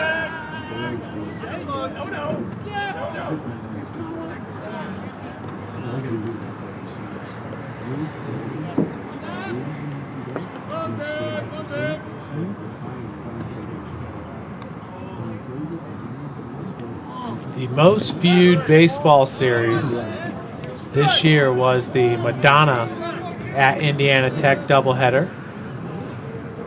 3,100 views. Concordia at Indiana Tech had 2,893 views.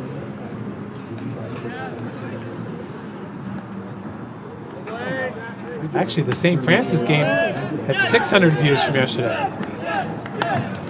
Daftari drawing the walk. Now batting number 6, Mike Snyder. Brings up number 6, Mike Snyder.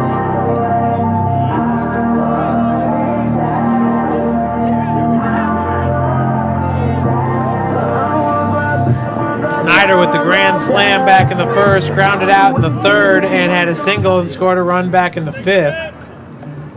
That single he punched into left field. New arm up in the bullpen for Manchester. Looks to be number 14. Gage Sandlin, senior from Huntington, Indiana, Huntington North High School.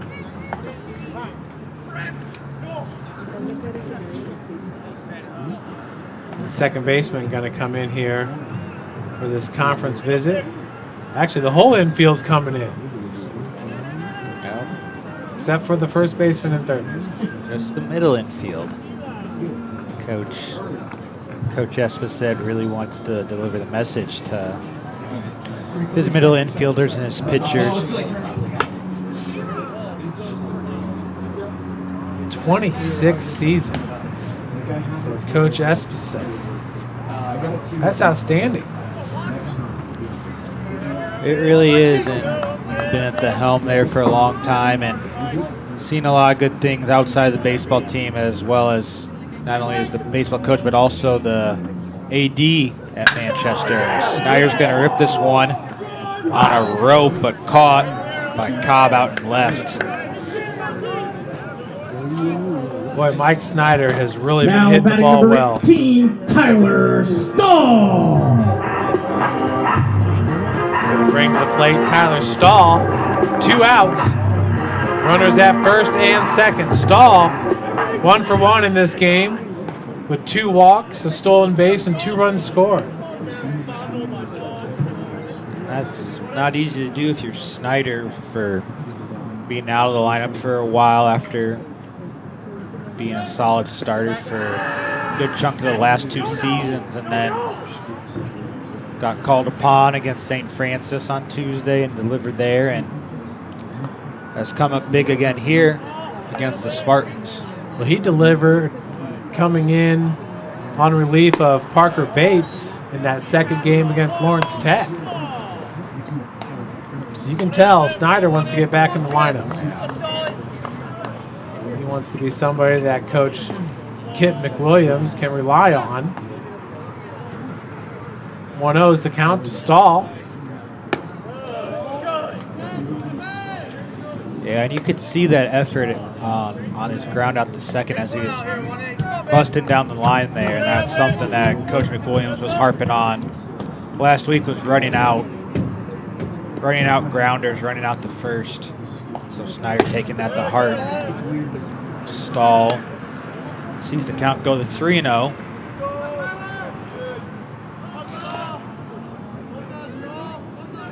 Stahl really solidifying himself as a starter midway through the season. Entering today with just 77 at-bats, but a team best 351 batting average.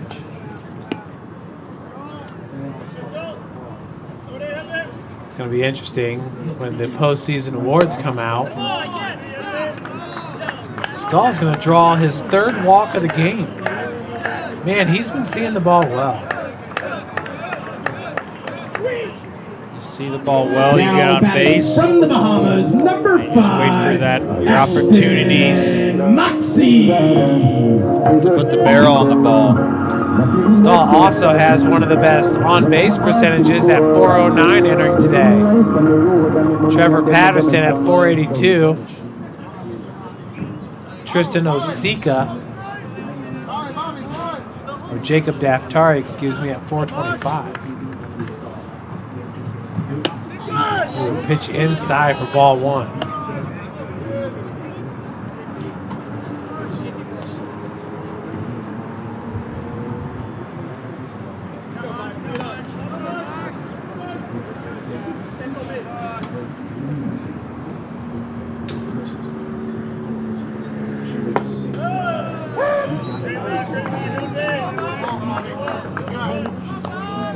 Called strike there on a pitch low in the zone. 1-1 your count. Bases are loaded here for Moxie. Will Moxie earn a all-conference award? We shall see. Batting .333 entering today.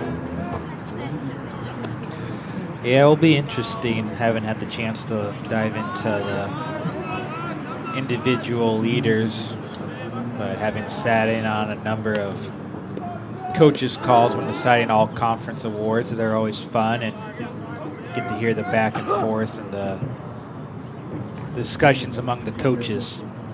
Moxie just above the handle. Fly out to right field for out number 3.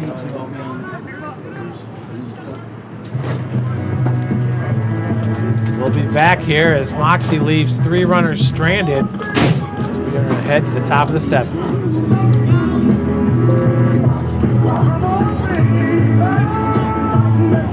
It's It's really important for freshmen to realize you get out of college what you put into it. If you dedicate yourself to your classes and to your projects and to what you're doing in college, you're going to have a really great experience here. I wish someone would have told me my freshman year that it's important to prioritize, knowing what's important, what's not important, knowing what I need to do opposed to what I want to do. The two things that I think all freshmen should know is buy a parking permit so you don't rack up a bunch of fines and tickets, and also make sure you go to class, because it seems like a good idea when you're skipping, but then it's not worth it in the end when you fail the test or don't turn in homework. As an international student, my advice for the freshmen is to not be afraid to make friends, because your friends here will end up being your family away from home. Anything that you want to do, anything that you want to put on, anything that you want to showcase on campus, you can. There's always people around to help you do what you want to do here. Make sure that you always take time for yourself to make sure that you're okay, because college can be very overwhelming as far as like schoolwork and friends and sports and just like everyday life. Always just make sure that you get what you need to get done. It's important to have a relationship with your professors, because you become more personable with them. You start to engage in the material more. They can give you recommendations, especially once you get out of college. You definitely want to put them down as like references, and if you have a better personal relationship, it just makes the whole learning experience go smoothly.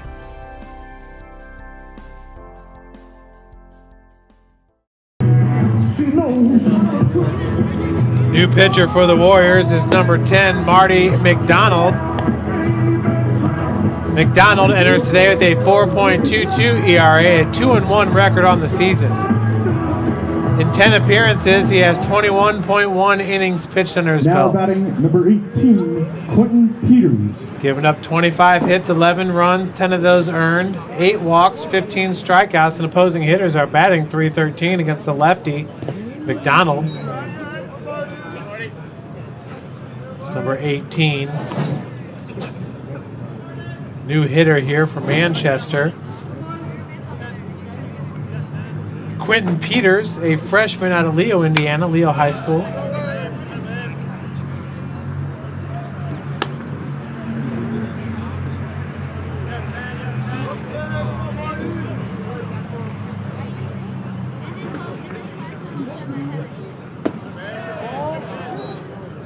Two 1 your count.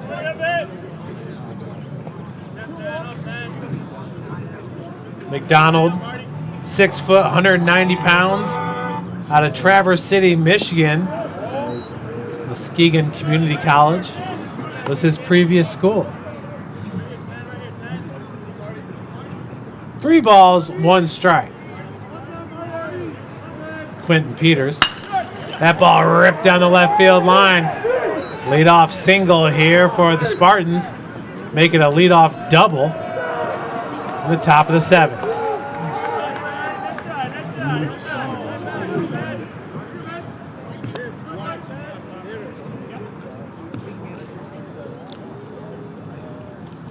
That'll bring the plate Now number batting 37. Number 37, Cray Young. Cray Young.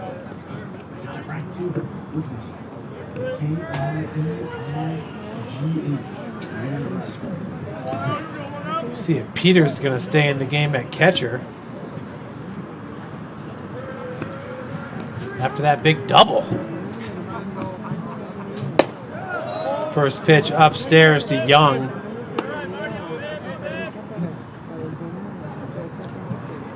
Young with a .333 batting average, 1 hit and 3 at-bats with an RBI.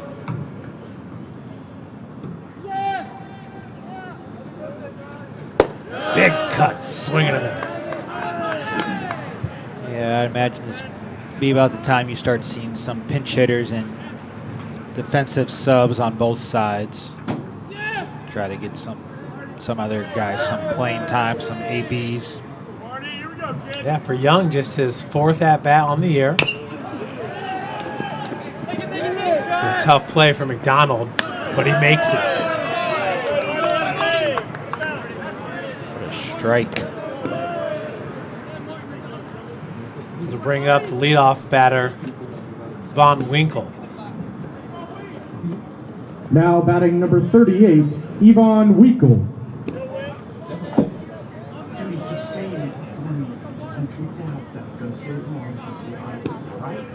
think he knows a little more than you.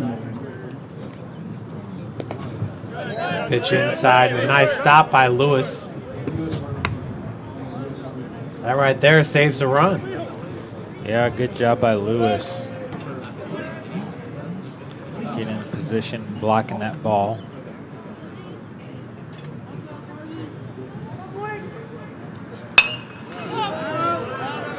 You got to believe that Peters is not going to be out in the field to catch, as he's standing on third base currently.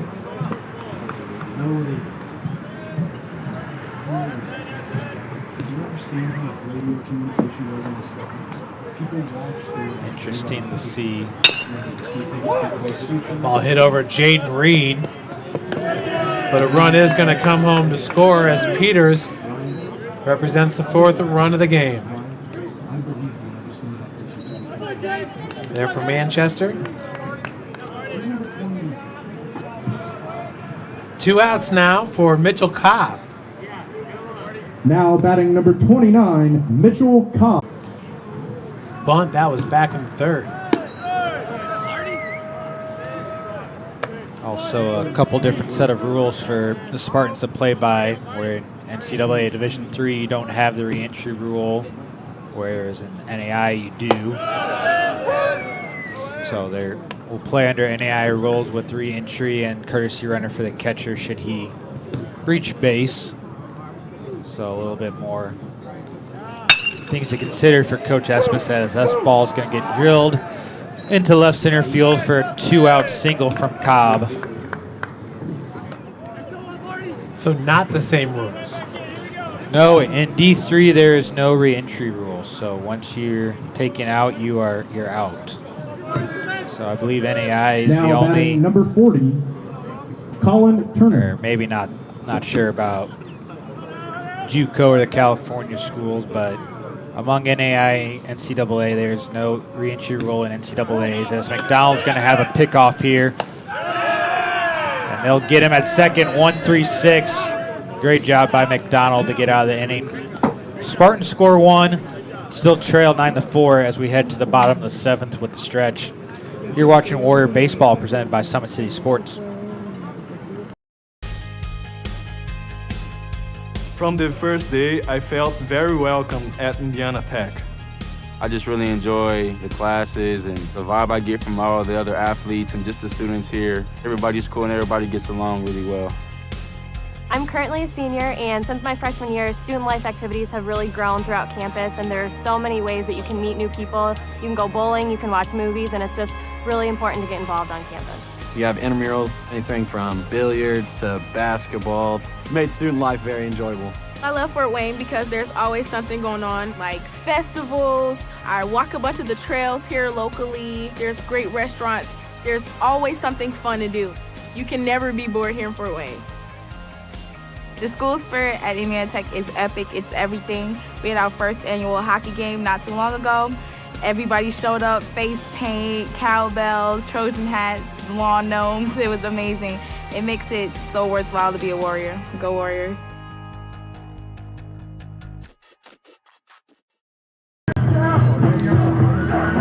Welcome back, everyone. Warriors up 9-4 here in the bottom of the 7th. It's going to be Bryce Stoltz to lead it off. Now batting from Columbus, Ohio, number 22, Bryce Stoltz. Dalton Swinehart on deck. Some defensive changes for the Spartans as well. Pete will stay in, the catcher. Mariani moves over the short. And Young over the third base, while Winkle moves over the second base. So Mariani's at shortstop now? Yes, Mariani. Just have him take a look up before Stoltz. So ball hit up the middle. Mariani, and that one gets away from him. That looked like a single, did it not? yeah, I think he was going to beat that out regardless. Give that a hit.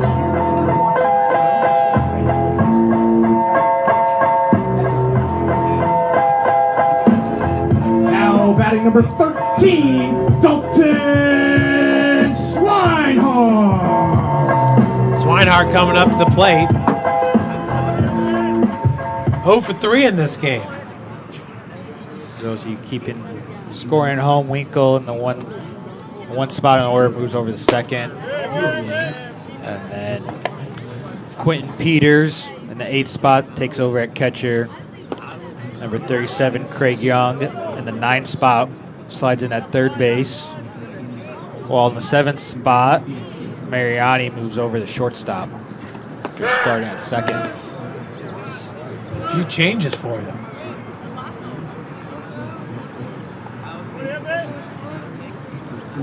Definitely a few changes, and always a guessing game where they end up in the lineup.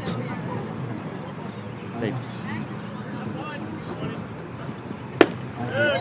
they don't go in for the person they pinch hit for, or you just have the straight defensive sub.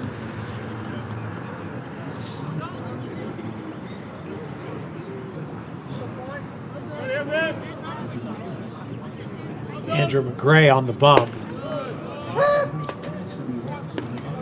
It's called strike up in the zone. McGray now 24 pitches under his belt, giving up 2 hits, 1 run. It was earned, 2 walks, 8 batters faced.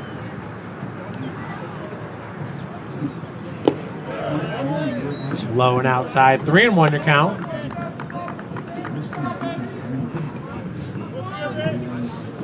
Once again, the arm up in the bullpen for Manchester is Gage Sandelin.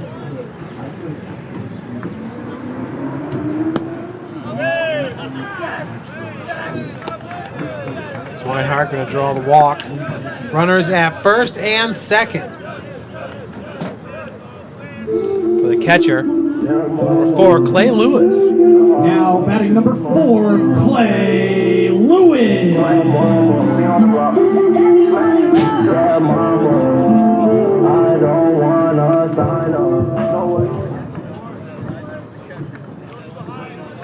Warriors also have an arm down in their bullpen as Lewis turns around. The bunt pulls it back. So that ball misses low and inside. 1-0's your count. On the number 9 hitter and your catcher, Clay Lewis.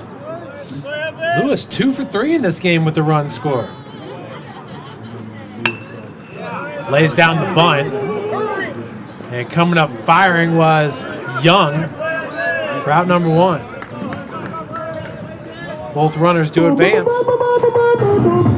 With leadoff batter Jaden Reed. Now batting number 2, Jaden Reed.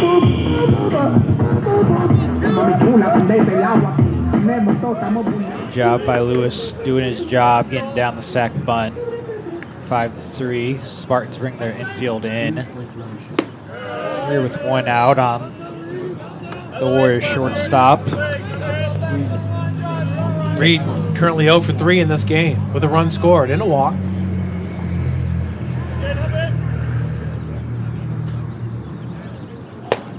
Big cut at the high heat. We're evened up at 1 apiece.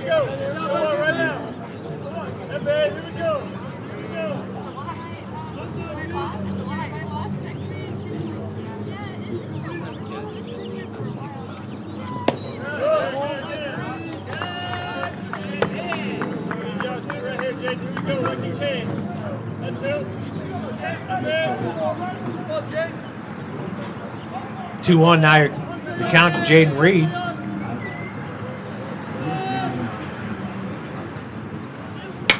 That ball hit out into right field, and it gets down. 2 runs going to come home to score. No, just 1. Bryce Stoltz scores on the RBI double by Jaden Reed. Now batting number 21, Trevor Patterson. Brings up Patterson as Swinehart now at third base.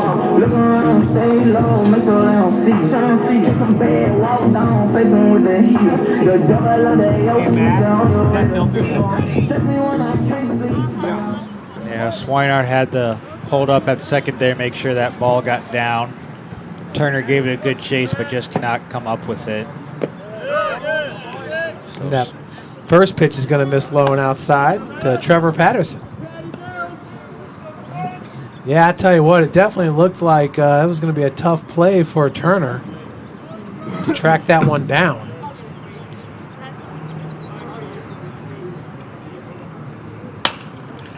Another one.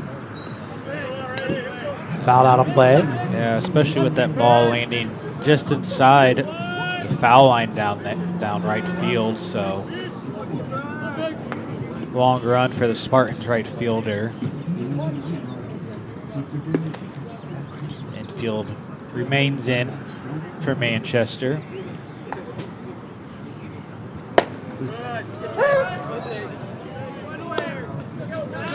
Patterson will watch that pitch come in for a strike. Count moves to 1-2. 1 out in the inning.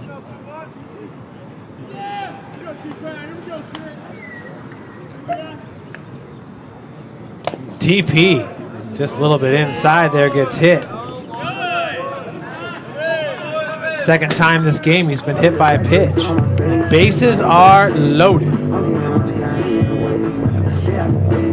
Now batting number 14, Jacob Daftari.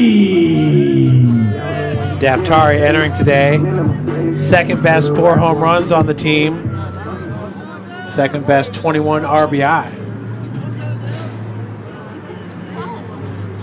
As the bases loaded. Manchester did turn a double play. Earlier this game, it was in the 4th, the 6-4-3. Of course, as Tyler stated, the infield's a little bit different now for the Spartans.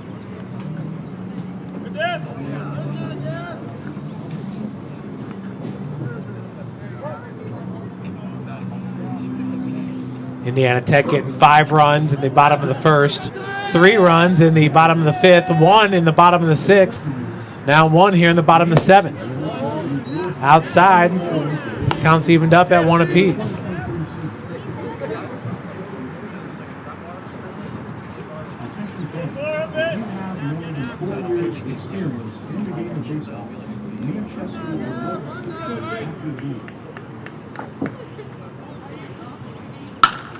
Ball drilled into center field.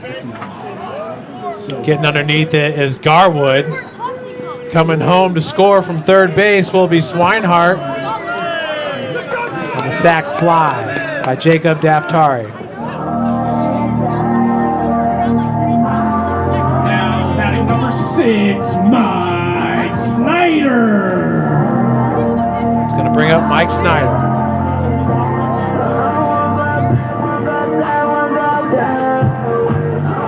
Snyder 2 for 4 with a home run and a single. Also 4 RBIs. 2 runs scored.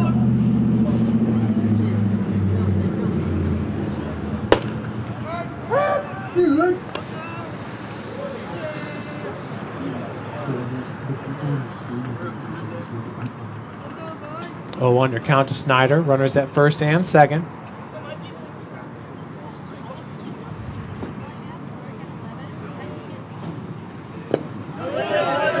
Check swing, and he's safe on that one. Did not break the wrist. 1-1's your count.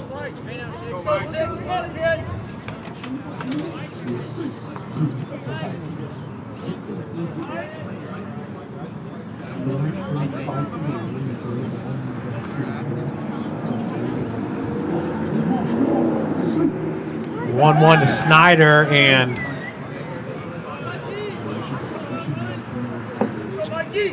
that was McRae. Check in. Reed back at second.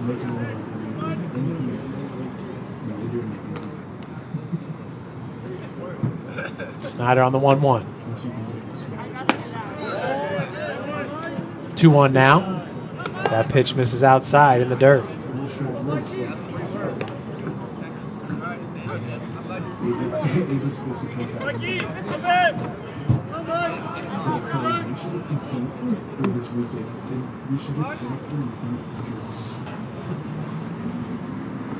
Two 2-1 to Snyder. Off the netting.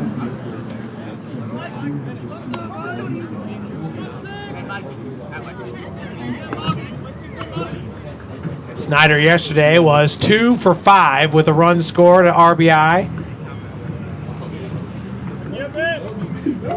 Also recorded a walk.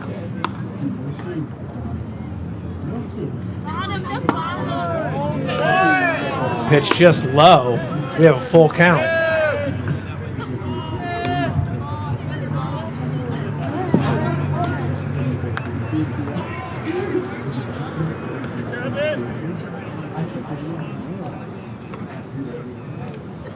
Ooh, up and in.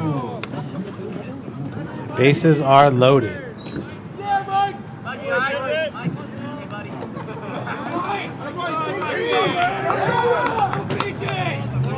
It's going to bring up Ashton Moxie. And we got a pitching change. We'll be right back with the new pitcher after this quick break.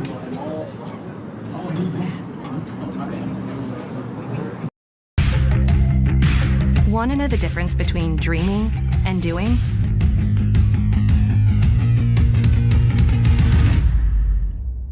Yeah, pretty much everything.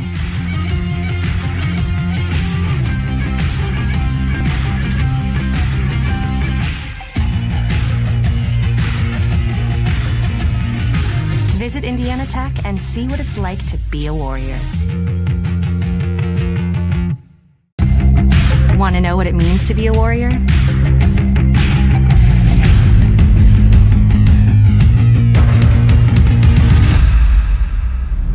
Yeah, pretty much everything.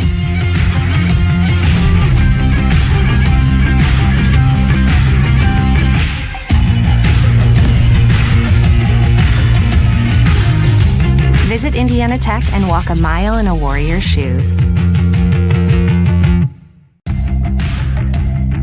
Tech goes by many names. Business, fine art, forensic science. Some think it's just technical. But really, tech means everything. Scholarships, internships, championships. It's professors who make time for you one-on-one. It's putting everything on the line. It can be fierce. It can be fascinating. It can be awesome. Most important, it's believing in yourself and what you have to offer the world. Because at Indiana Tech, Warriors are prepared to lead a significant life.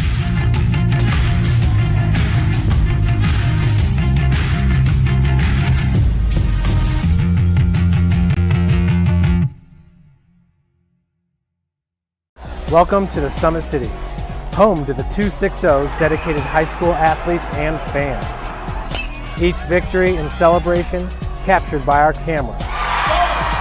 Treasure the highlights from the Summit Athletic Conference this season, or complete games live or on demand. After all, nobody's more proud to call Fort Wayne home than SummitCitySports.com.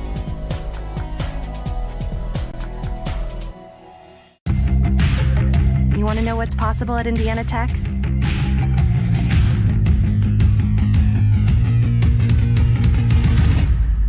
Yeah, pretty much everything.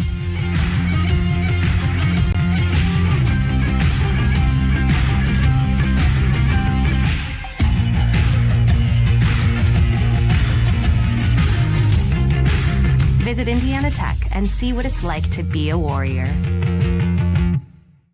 You want to know what's possible at Indiana Tech?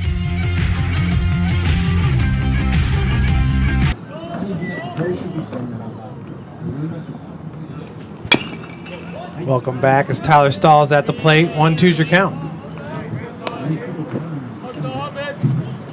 Stahl 1 for 1 with 3 walks, 2 runs scored.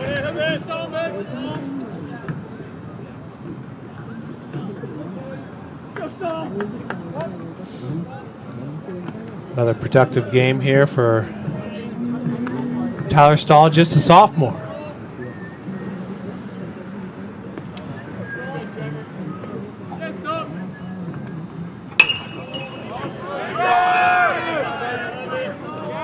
Ball fouled out of play.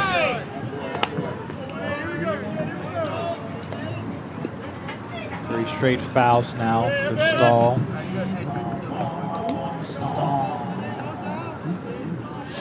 Had a season high 4 hits at Michigan Dearborn back on March the 20th.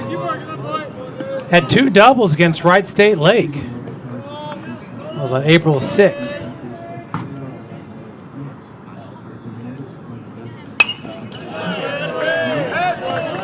It's funny to think about March 20th, first day of conference play for the Warriors, and here we are on April 20th, and just over a week left in the regular season. Big doubleheaders coming up against Siena Heights, Lourdes, and UNOH. Saturday will also be senior day for the Warriors against Siena Heights, as that pitch is in the dirt, and that will even count at 2-2. So who are the seniors we're going to be honoring? We've got a few that have trickled in. Was talking to Coach about that earlier this week, and he's kind of leaving it up to each individual player if they want to participate or not. Well, because you got the COVID year you take into consideration. The COVID year, and what I've told him and how we've kind of done it before with hockey, since they have 5 years of eligibility, is we will recognize them after they're done with their true senior year, so after your 4th year of college. That pitch just misses, and Stahl will get another RBI on the walk. Lead run goes to 12-4 now for the Warriors. So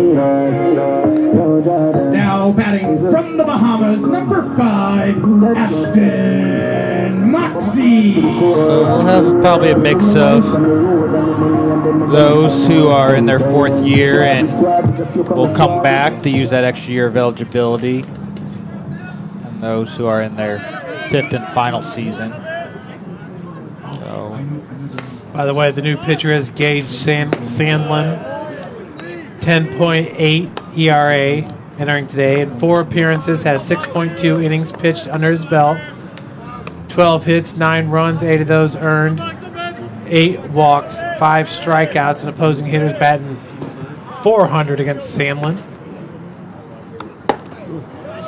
Moxie. Boy, that pitch was inside. Yeah. Looks like he was about to get hit just swinging at it. Another arm up for Manchester is number 17, Blake Lynch. He's a sophomore. Moxie down in the count 1-2.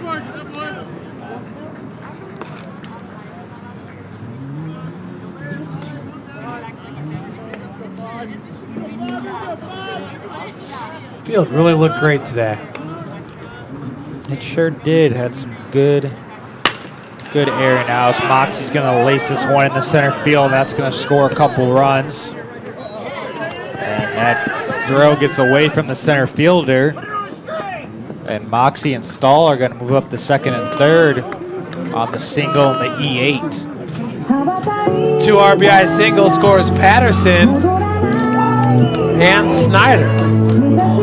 Stahl at 3rd, and that's going to do it with the 10-run rule, huh? They're going to call this game at 14-4.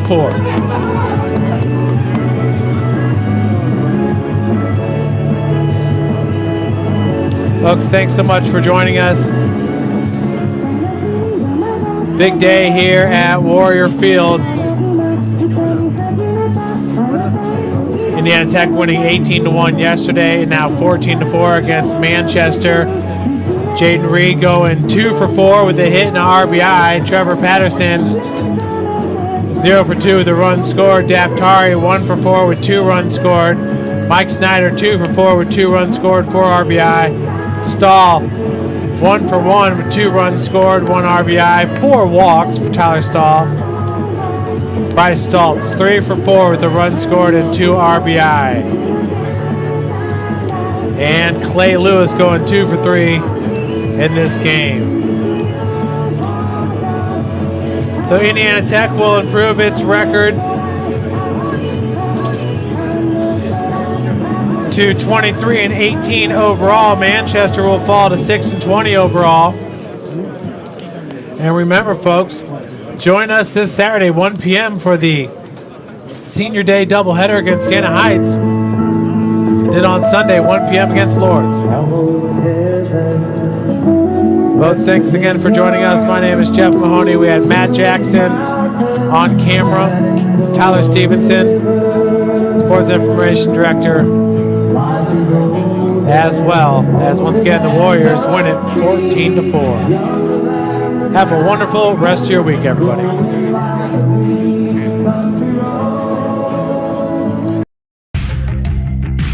Want to know the difference between dreaming and doing?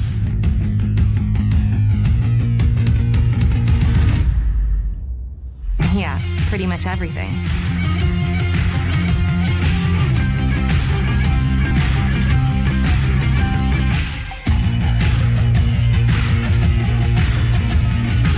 Visit Indiana Tech and see what it's like to be a Warrior. Want to know what it means to be a Warrior?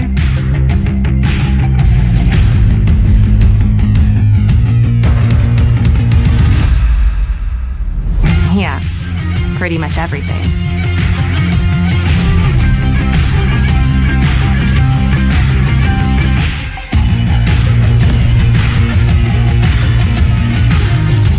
Visit Indiana Tech and walk a mile in a Warrior's shoes. Tech goes by many names. Business, fine art, forensic science. Some think it's just technical.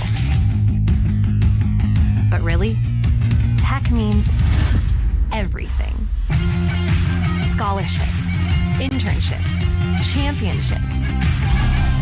It's professors who make time for you one-on-one. It's putting everything on the line. It can be fierce. It can be fascinating. It can be awesome. Most important, it's believing in yourself and what you have to offer the world. Because at Indiana Tech, Warriors are prepared to lead a significant life.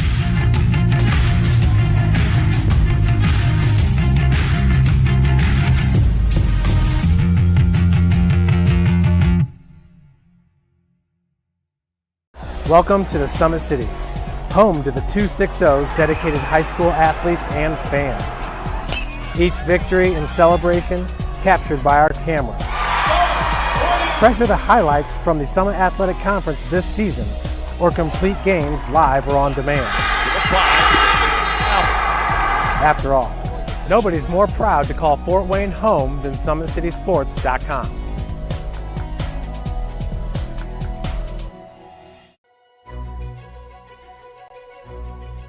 My name is Kian Ching. I am Solomon Long. We are electrical engineering students at Indiana Tech and will be graduating May of 2021. For electrical engineering, I gained an interest through robotics in high school, actually. And I got to know the mechanical engineering side of robotics, then I got into the electrical side, and I kind of learned that I like the electrical side a little better than the mechanical side. I actually relate it back to cooking when I was younger. Find a meal that I like, tear it apart, and figure out what aspect about it that I like and see if I could recreate it at home. And I sort of took that logical mindset of taking something that's interesting, breaking it apart, and putting it back together. And I found out then that that's basically what engineering is. So we decided to pursue this project because it was sort of interesting. It was definitely difficult, but we hadn't seen somebody else do this before. Well, our project is basically a human detection device that detects human footsteps within a certain radius. The general functionality of our device is it takes in frequency waves from anything around, and then we coded it onto the device where it just calculates and filters out anything that's not a footstep. And then from there, it just kind of calculates where the location is through a neat function called multilateration, which is a whole math theory and everything. Yeah, so the process itself basically just takes data from a person walking around. It takes that data mixed with all the noise from the environment and filters it out using the code and filters the device itself, determines what signal is actually a person versus what was noise, then uses the delay between all the sensors to find out where that person is located. From my knowledge, the marketability of this product would be more towards security side and marketing side, actually. So for security side, it's more of a discrete surveillance system versus like a camera in a room where someone can see it, versus our sensing device that you can put under like a table where nobody can see it. And then it can also do like heat mapping and population traffic to determine like in a room where the most visited places. So during the first semester of Senior Project, or Senior Project 1, we basically were just going through research, trying to figure out what project we actually wanted to talk about, what project we wanted to do. Once the project was decided, then the rest of the semester was research. And then Senior Project 2 is where we actually really started going through and building the device. We had the components that we wanted, and then we just went in with design iterations. We went in with all kind of just trial and error, trying to make something work, spending hours and hours in this lab. So to break the process down to actually manufacture our device, what we decided to do was first start with what sensors we needed, what microcontrollers we needed, how we were going to hook everything up. To actually assemble the project, first we decided on how big the project was going to be, how much room it should take up, got all the dimensions of all the components, the microcontroller, the sensors, the chip, all of that, the battery. Then took that design, wired all the controllers and everything up onto a prototyping board, the filters, the microcontroller, the sensors, put it all together, and then just kind of temporarily mounted it to the device to actually prototype. And then for the actual like functionality of making all these components work together, it kind of was just all cored into the coding, which we used for coding MATLAB and also C coding. And then from that, we used kurtosis, which is kind of like a probabilities and statistics theory. Then from that, we used the time of arrivals and the time difference of arrivals of the actual wave. And then from that, we took that data in and put into multilateration, which is kind of like the core bread and butter of the entire like project, where it determined where the location of that person was from the time differences of the wave to the sensors. I would say like for issues that we've encountered and kind of just like failures and prototypes, it became very apparent that like the time difference and like having everything like really close was kind of an issue. And then we decided for our last prototype that we built was going to be like increasing the distance between the sensors so that we didn't have to work as close with the time differences. Yeah, a lot of our device revolved around that time difference of arrival, or time of arrivals. And that ended up, the faster that we could sample, the more accurate we'd be able to actually take that data. Overall, in like, at least for me, what I used from my other classes for this project was coding skills. I also learned that drawing like schematics and just drawing out ideas and just throwing out ideas end up creating better ideas than trying to find that perfect idea to start with. For me, like on a personal level, I'm very much a computer science guy. I really like to code. So being able to see my code that I wrote actually like do what I want is always fulfilling in itself. When the project was done, that first moment there, just feeling that huge thing like it works. Yeah. And as soon as it worked, that was just that was super, super fun. Yeah. I really appreciated Indiana Tech for a lot of the professors that have been around. Like I know Zach, Rumsey, Professor Byers, all three of them have been huge supports. They've been super encouraging. They've been super nice. Having them help, that was definitely something that I really appreciated about Tech. As excited as I am to graduate, I will miss all the friends and all the teachers that I have, but I am ready to move on and to continue working in the actual industry where I can not just better myself, but potentially create something to better someone else. For me, as much as I've enjoyed my time at Tech, I would like to just be able to take this opportunity to use this as a stepping stone for my next step in life, which is going to be starting my career and using what I've learned here to be able to better the world.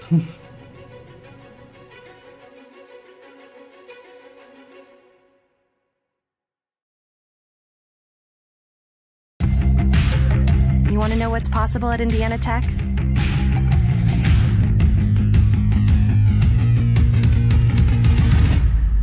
Yeah, pretty much everything.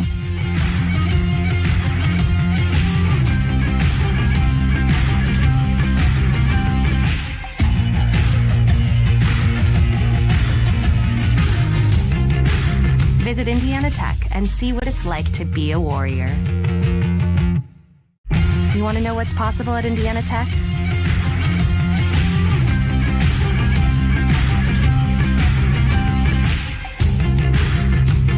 Visit Indiana Tech and see what it's like to be a warrior.